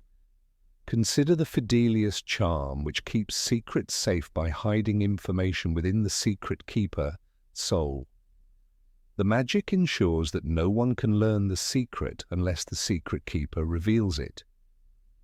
Similarly, the silence in the animagus form might serve as a built-in safeguard, a magical mechanism designed to prevent any breach of secrecy, even at the level of speech. Furthermore, there is the possibility that the magic behind animagus transformations is not simply about physical change, but involves the manipulation of the soul or consciousness. If a wizard becomes an animal, their mind might temporarily merge with that of the creature, suppressing human-level intelligence and communication. This would explain why Animagi appear to be mute. The animal form does not simply alter their body, it might also block their human consciousness from accessing the mechanisms required for speech. The wizard, no matter how adept at transformations, would essentially lose the ability to form coherent words. Thus, the animal form serves as a sort of magical veil, not just hiding the person, his identity, but also their voice and their ability to communicate as they would normally. Perhaps, however, the magic of Animagi does not actively block speech, but instead makes it harder for the wizard to manipulate the voice box. This could lead to a phenomenon where words might emerge, but they are garbled or incomprehensible. Imagine a situation where a skilled animagus, desperate to communicate in their animal form, begins to speak, only for the words to come out as a series of distorted barks or growls. The intention is there, but the magic and the animal body prevent clarity. It would be an intriguing challenge for any animagus, the desire to speak in an animal form but to be unable to form human speech no matter how hard they try. There may also be cases where the difficulty in speaking has less to do with the magic and more with the limitations of the animal form itself. Different animals have vastly different vocal apparatuses, and even within the wizarding world, Animagi are limited to the specific animal forms they can take. A lion, for instance, has a different way of producing sound than a bird or a snake. While some animals are more vocal than others, all Animagi are constrained by the physical limitations of their chosen animal forms. Thus, even if a wizard's human consciousness is still active, the mechanical limitations of their animal voice box could prevent them from speaking. In the end, the inability of Animagi to speak while in animal form might not be a limitation imposed by the magic itself, but rather a necessary safeguard. Magic, as it operates in the Harry Potter universe, is often a means to protect, conceal, and control information. Animagi, with their ability to transform into animals, already possess a form of magical concealment. Allowing them to speak while in animal form could undo this very secrecy, allowing for potential slip-ups that could compromise their hidden identities. Still, one cannot help but wonder, if an animagus were ever to speak in their animal form, would anyone believe it? Would it be perceived as some magical oddity or a sign of greater power? After all, we live in a world where even the most impossible feats of magic are often dismissed as coincidences. Would a talking dog in an alleyway be any different? Number 22. Can a wizard have two animagus forms?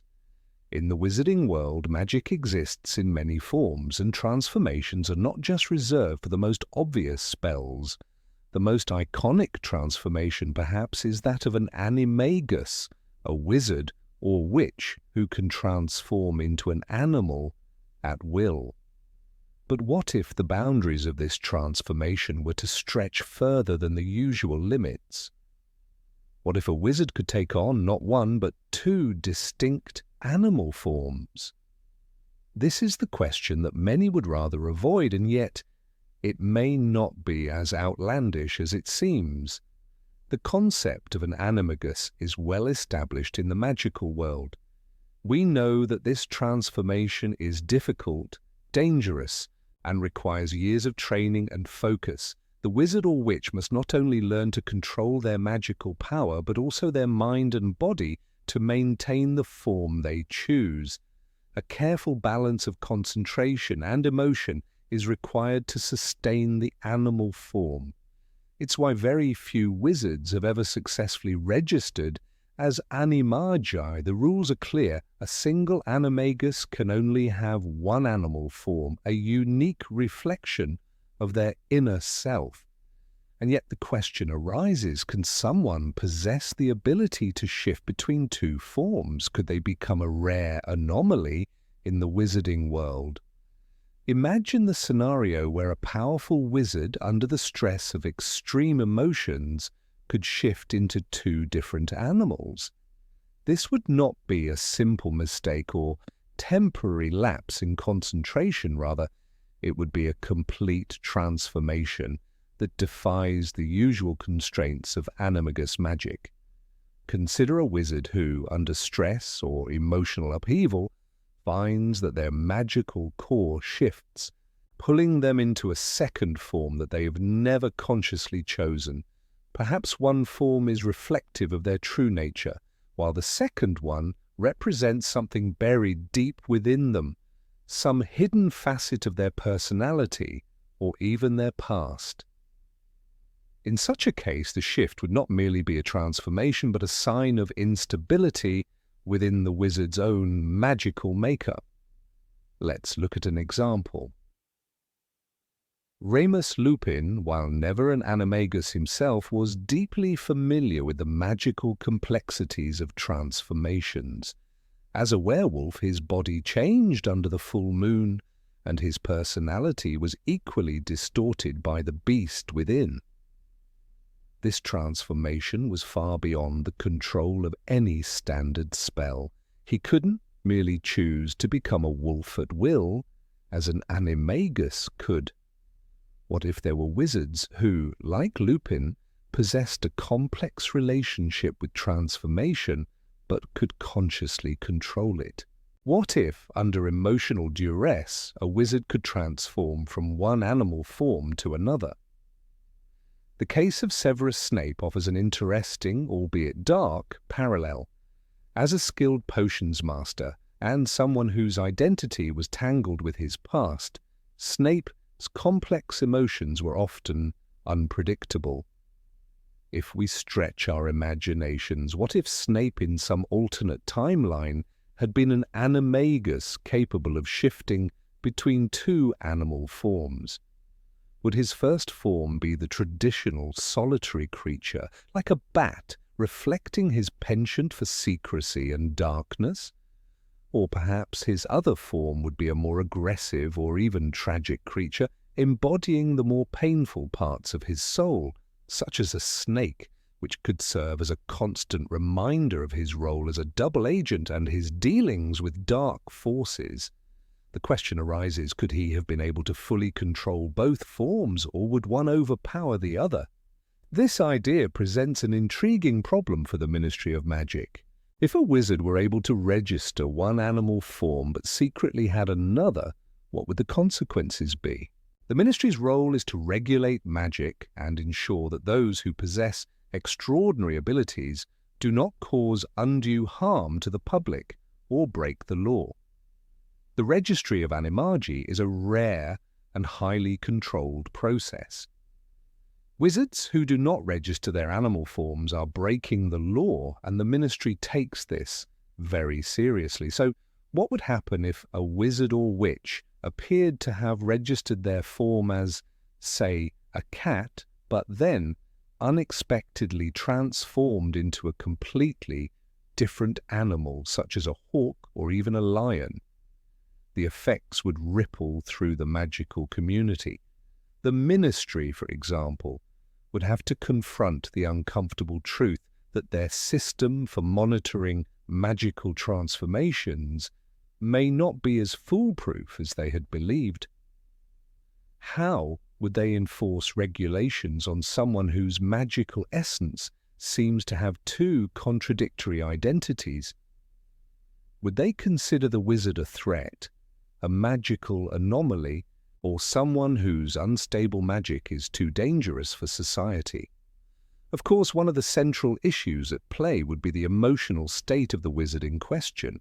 The animagus transformation, while an extraordinary feat of magic, is also deeply tied to the wizard's emotional state and personality. The animal form a wizard takes is not arbitrary, it is a reflection of who they are inside. For example, Harry Potter's own form, a stag, symbolized the love and protection that had been a part of his life since childhood and the deeply rooted connections he had with his parents.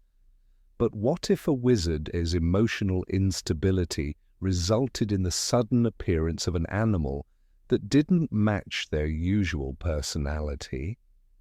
This could pose a serious threat, not just to the wizard, but to those around them. It would raise questions about the integrity of their magical nature if, under extreme pressure, a wizard were to lose control of their transformation and shift into an animal form that seemed to contradict their character. The implications could be severe.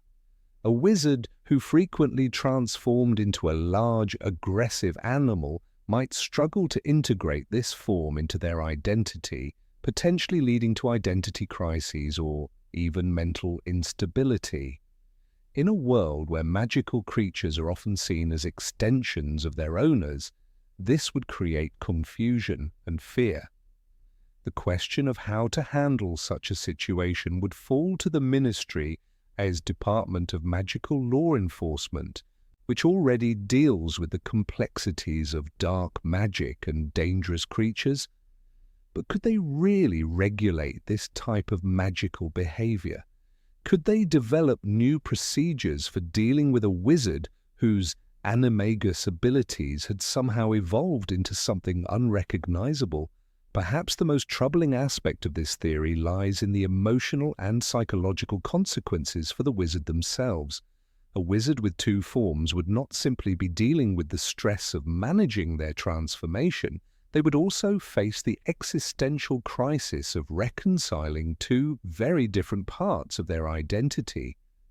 Would this lead to confusion, self-doubt, or even despair?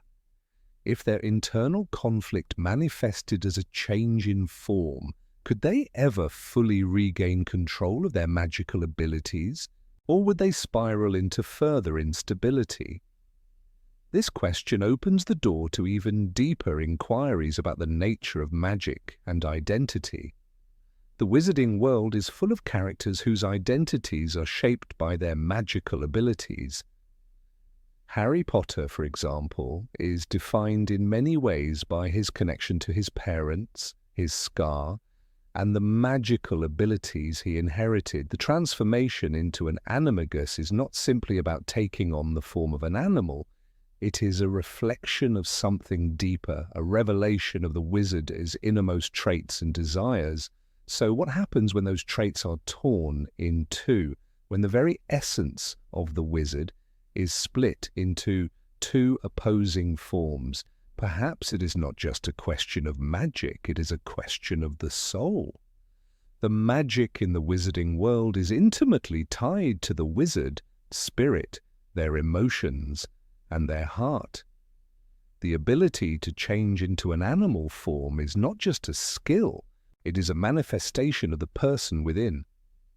But what happens when that person's inner identity is fractured, when the magic itself rebels against the unity of self?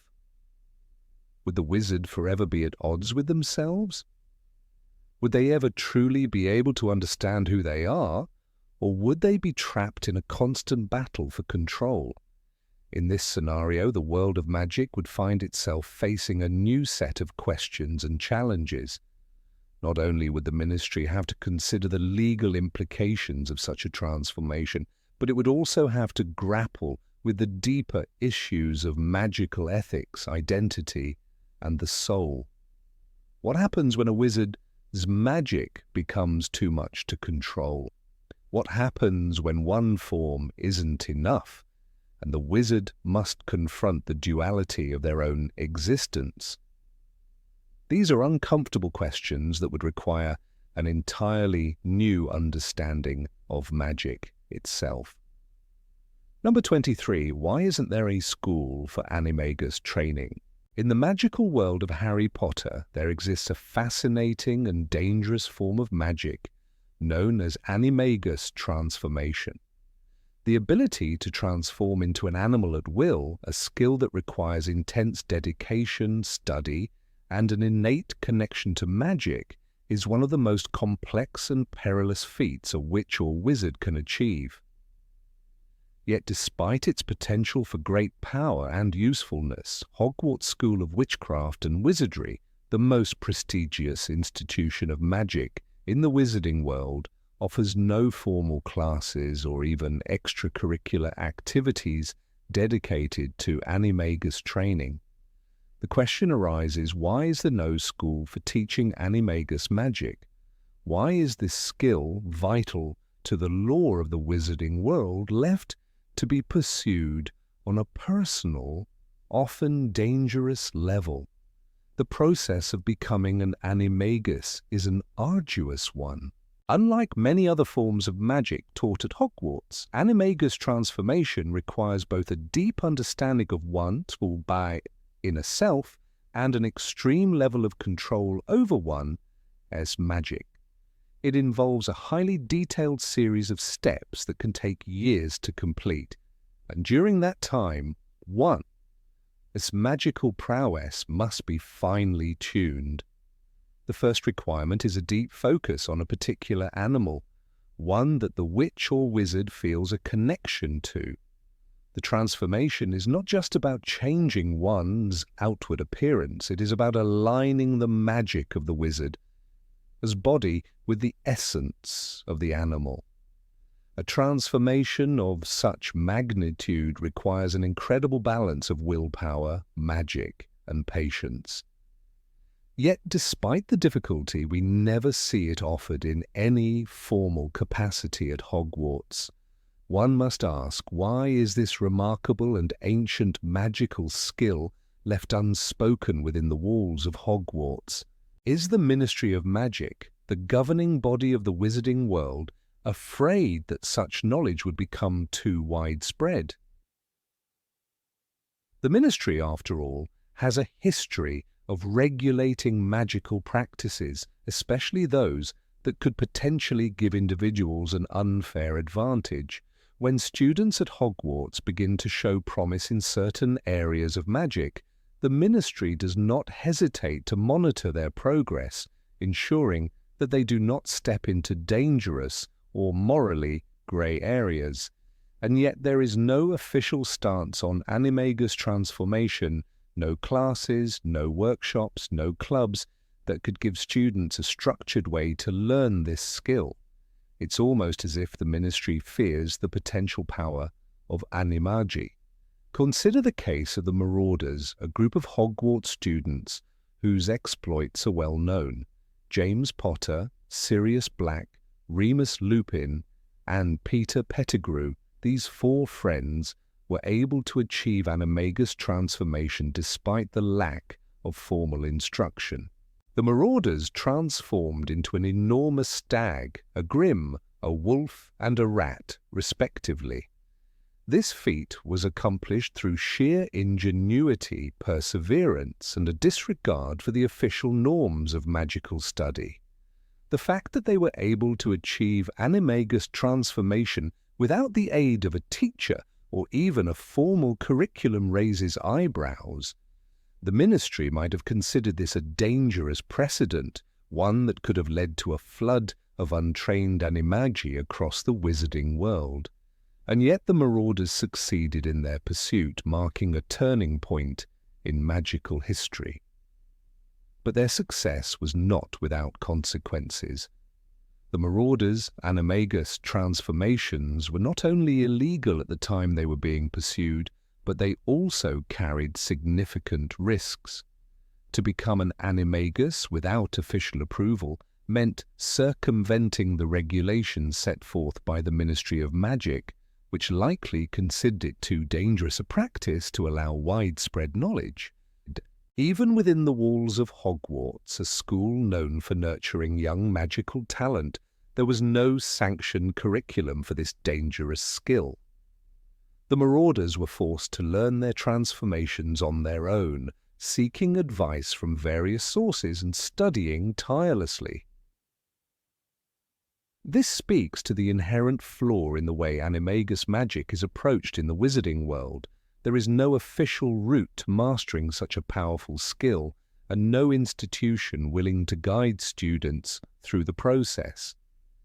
It seems strange that a world so obsessed with control and regulation would allow such a dangerous form of magic to exist in the shadows.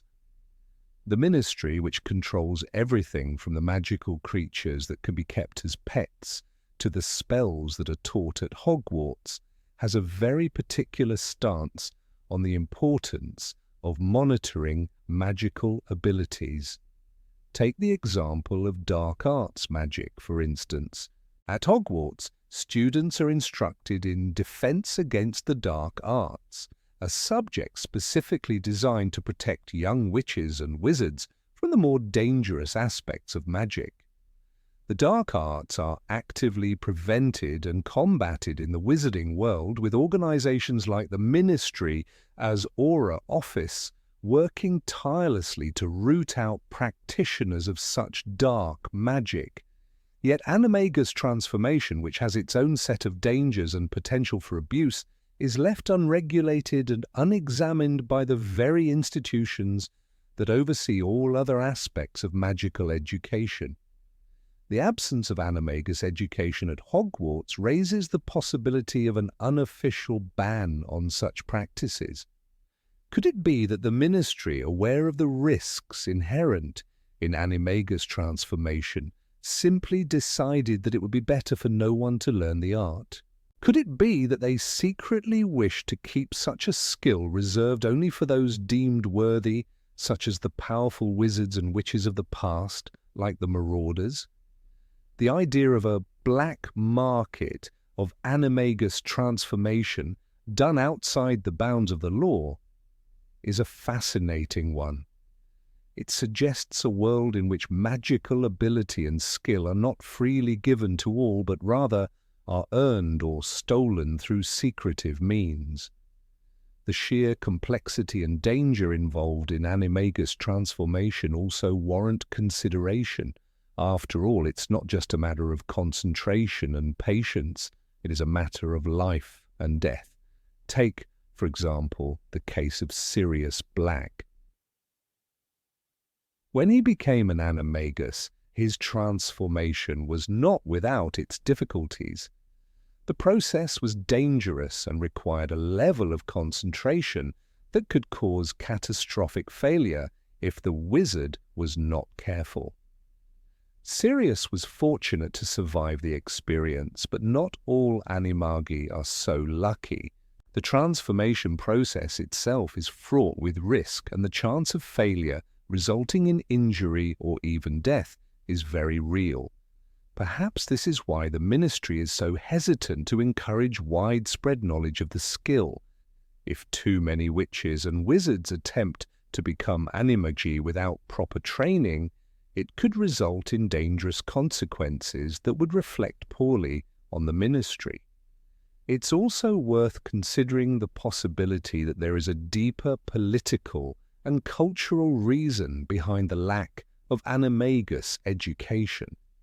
Throughout the Harry Potter series, we see that magical society is deeply divided between different classes and social groups. The magical elite, like the Malfoys and other old wizarding families, maintain a certain level of control and privilege over the rest of the wizarding world. By keeping knowledge of Animagus transformation out of the hands of the general public, the Ministry might be ensuring that only the most powerful, most influential families and individuals are capable of learning and mastering such a skill. It's possible that Animagus transformation as a skill tied to personal power is seen as a privilege of the elite, a way for them to maintain control over the rest of magical society.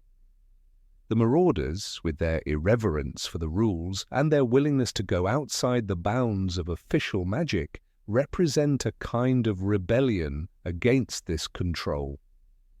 They are, in essence, the opposite of the Ministry, is controlled, regulated, magical world. In their pursuit of Animagus transformation, they broke the rules and forged their own path. Their success was a testament to the strength of friendship and the power of individuality in the magical world. But in doing so, they also highlighted the flaws in the system, a system that is unwilling to allow magical skills like Animagus transformation to be taught openly and without restriction. The question, then, is not just about why Hogwarts doesn't teach Animagus magic, but about the larger questions of control, privilege, and power that shape the wizarding world. Number 24. What if a wizard loses control and gets stuck in animal form? In the wizarding world of Harry Potter, the concept of an animagus, a witch or wizard, who can transform into an animal at will, is one of the most fascinating yet perilous forms of magic. While many see it as a prestigious achievement, it is fraught with danger. The process of becoming an animagus requires years of practice, immense skill, and an unyielding focus. But what happens if this delicate magic goes awry? What if a young, inexperienced wizard or witch, too eager to push the boundaries of their abilities, loses control and finds themselves trapped in their animal form forever?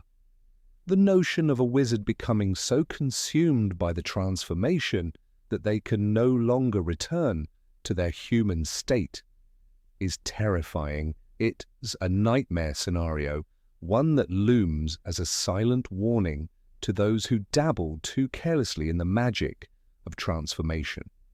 It is important to understand that becoming an animagus isn't simply about turning into an animal. It is an intricate balance between the mind and the body. The spell itself is difficult to perform, requiring the caster to master their animal form entirely. The change is both physical and mental, and it requires the wizard to maintain control over their human consciousness while inhabiting an entirely different form. But what if that control slips?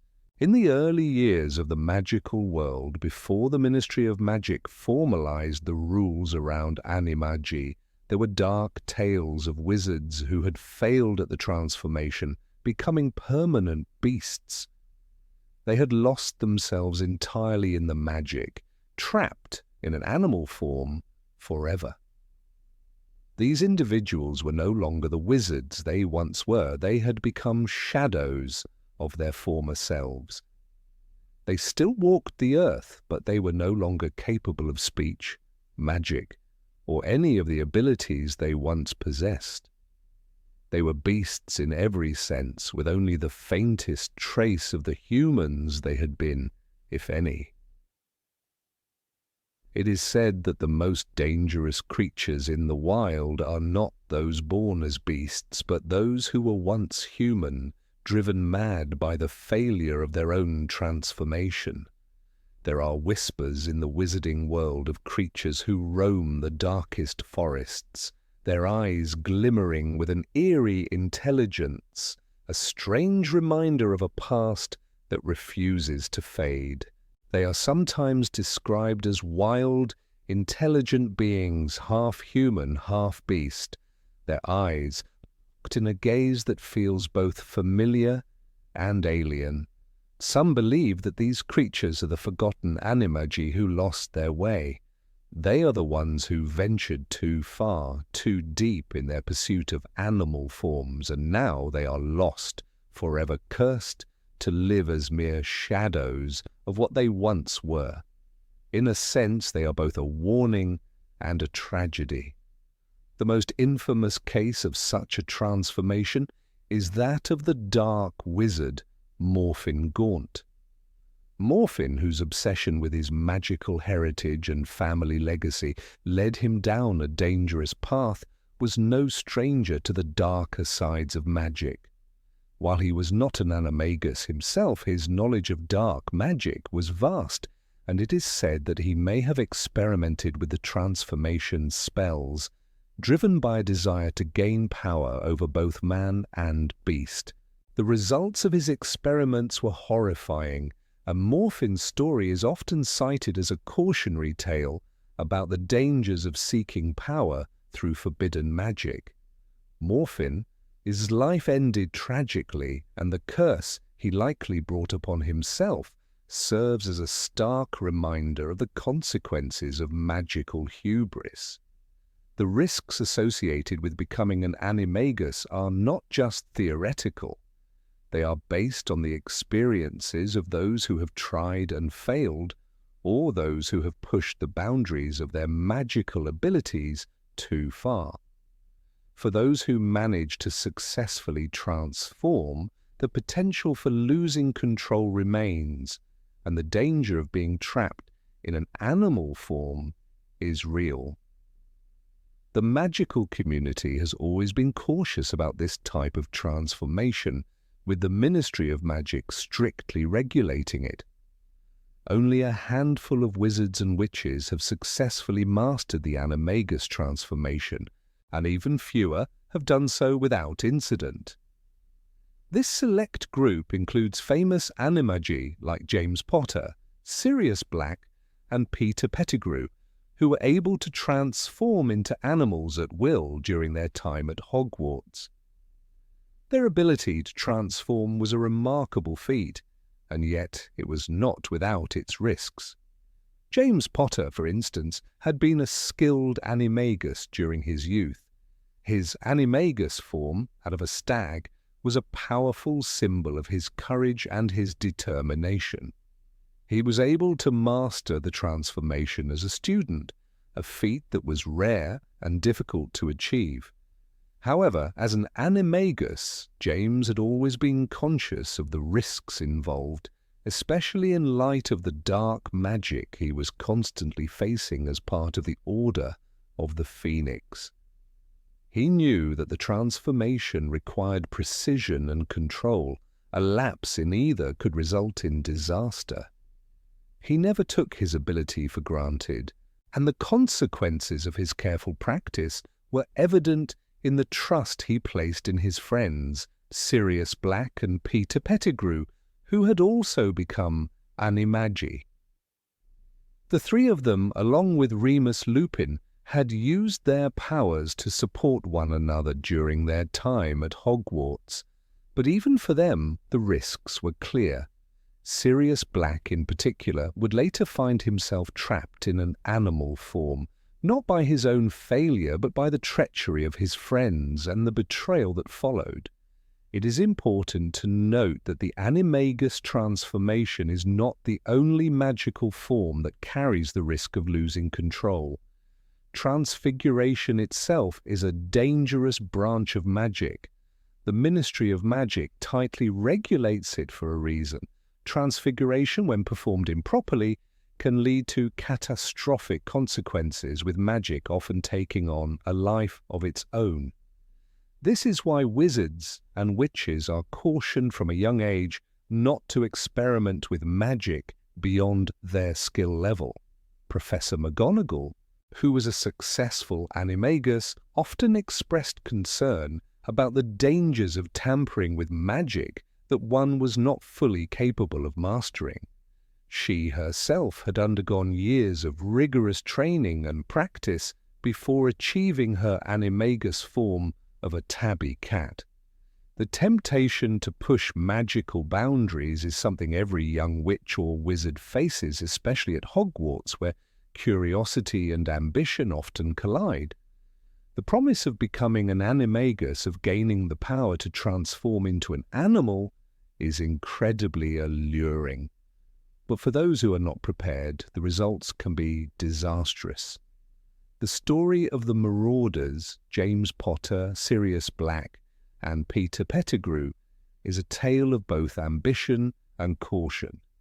They were not reckless, they were careful in their studies, and yet they too faced the consequences of betrayal and deception. Sirius, in particular, paid the price for his own mistakes. After being wrongfully imprisoned in Azkaban, he returned to the wizarding world haunted by the consequences of both his actions and the actions of others. The transformation into an animal is not simply an escape from reality or a temporary form of release. It is a profound change that shifts the very core of one's being. The notion of becoming a beast, of permanently losing the ability to return to a human form, is a chilling thought. It's not just the physical transformation that is dangerous, it is the toll it takes on the mind. The animal form, once embraced too recklessly, can consume the wizard's essence, erasing all traces of humanity. The process is irreversible for those who fail to maintain control. This loss is perhaps the most terrifying aspect of the Animagus transformation. The legend of the lost Animagi, those who disappeared into the wilds and never returned, continues to send ripples of fear through the wizarding world. The idea that somewhere, deep in the forest, there may be creatures with human eyes, creatures that once spoke, that once cast spells, but now only know hunger and the instinct to survive, is a thought that haunts the magical community. For all the glory and prestige that Animagi can bring, there is an equally terrifying risk that has yet to be fully understood. As a result, the Animagus transformation remains a path that is fraught with both wonder and danger, and its dark side should never be ignored. Number 25. How much does the animal form influence a wizard's destiny?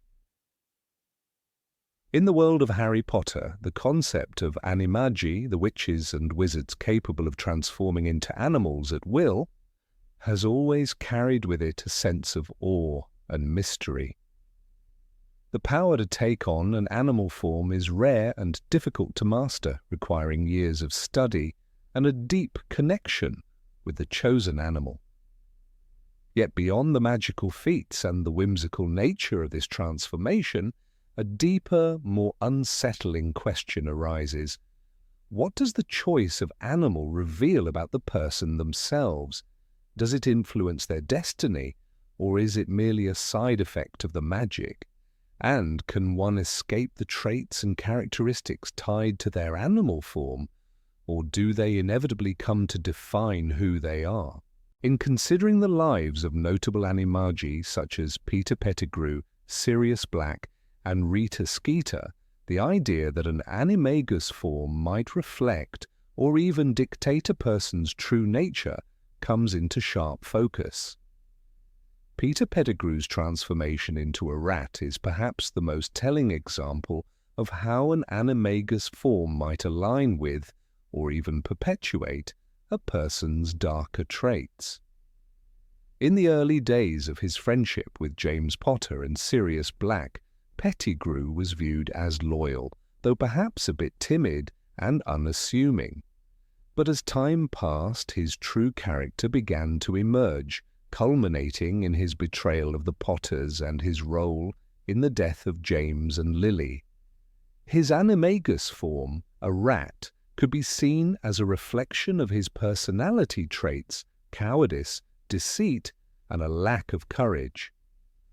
A rat is a creature often associated with stealth, fear, and survival at any cost.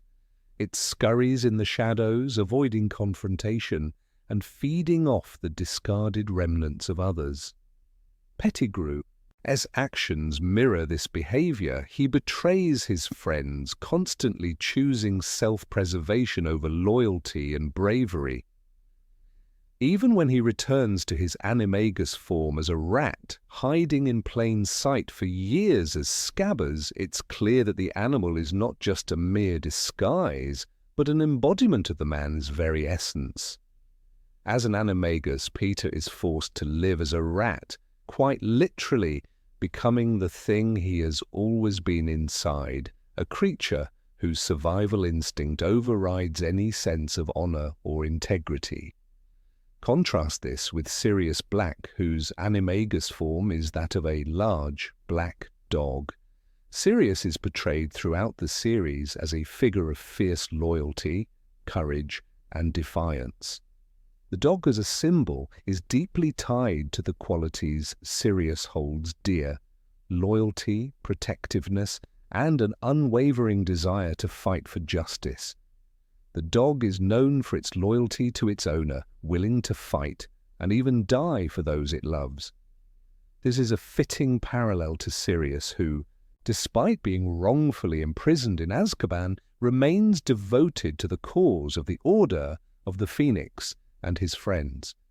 His transformation into a dog is not just a magical ability, it is a manifestation of his character. A dog is a creature that stays by its master's side, unfaltering and true, and this is precisely how Sirius behaves throughout the series. His animagus form doesn't just reflect his nature, it enhances it, allowing him to move undetected and fight for the good he believes in. Yet, even as a dog, Sirius remains human at his core. His form may change, but his inner nature, the essence of his being, does not. The dog is an extension of him, not a prison or a limitation. Rita Skeeter, on the other hand, provides an even more disturbing insight into how an animagus form might not just reflect, but actively shape a person, his behavior. Rita is a journalist with a flair for sensationalism, often willing to bend the truth and invade others' privacy in the pursuit of a story. Her animagus form is that of a beetle, an insect that feeds off the details of others' lives, often in a parasitic manner. Like a beetle, Rita skitters around, buzzing from one piece of gossip to the next, sucking up scraps of information and transforming them into exaggerated, scandalous tales. The beetle is a creature that invades, observes from the sidelines, and feeds off what it finds. Rita's form mirrors her actions perfectly. She thrives on the discomfort and misfortune of others, turning their private moments into public spectacle. The fact that she chooses to transform into a beetle rather than any other animal might suggest that this form, like the rat for Pettigrew, is more than just a magical feat. It is a manifestation of her true nature. In her case, her transformation into a beetle doesn't just reflect her predatory tendencies as a journalist, it becomes a part of her persona. The beetle is not a benign creature for Rita, but a symbol of her life's work, feeding off others' secrets, observing from the shadows, and always on the lookout for the next big scandal. But what happens when we consider the philosophical implications of these transformations? If an animagus form is truly tied to a person's inner nature, does it then become their fate? Is the animal form not just a choice, but a reflection of their true self, one that they can't escape from, no matter how much they may wish to? Peter Pettigrew was not just a rat in form, he was a rat in character, forever scurrying away from responsibility, betraying those who trusted him, and seeking only self-preservation. Can we say that the rat form was simply a coincidence, or does it serve as a reflection of who Peter was at his core? Was it a choice that he made, or was he, in some sense, destined to embody the qualities of the rat, a creature that survives through dishonesty and fear? Sirius Black, on the other hand, seems to embody a different aspect of the animagus connection to destiny. His transformation into a dog could be seen as a form of self-actualization, a way for him to express his loyalty and courage in a more physical form. The dog is not just a symbol for Sirius, it is a part of him. By becoming a dog, he can access the traits that define him most strongly: bravery, loyalty, and a willingness to protect those he loves. Sirius does not become a dog out of necessity or because he is locked into his fate. He chooses the form of the dog because it aligns with the very essence of who he is.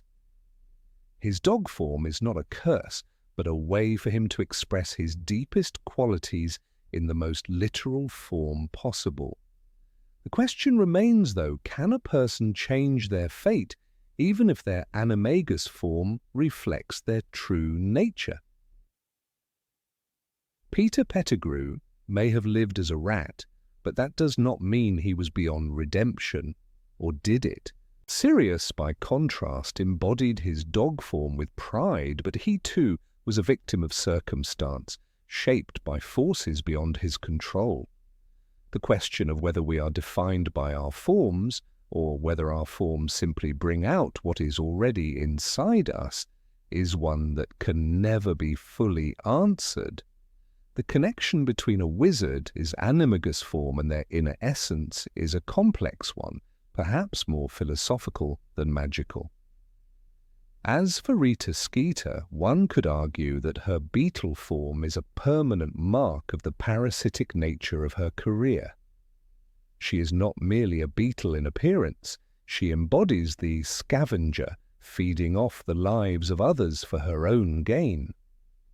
Her transformation into a beetle is not just a magical oddity, but a reflection of the darkness in her soul. She may not have been born with this predatory nature, but her life choices have undoubtedly shaped her into the insect she now embodies. Is it possible that her form is her destiny, forever tying her to the dark side of journalism, where truth is bent and lives are destroyed? In the end, the animagus form is more than just a magical ability. It is a reflection of the person, their inner nature, and the choices they make. It can be a prison or a gift, a curse or a calling. For some, it is a path towards self-realization, while for others, it is an irreversible fate, forever shaping who they are. The question remains, does the form shape the person, or does the person shape the form? And can we ever truly escape who we are meant to be?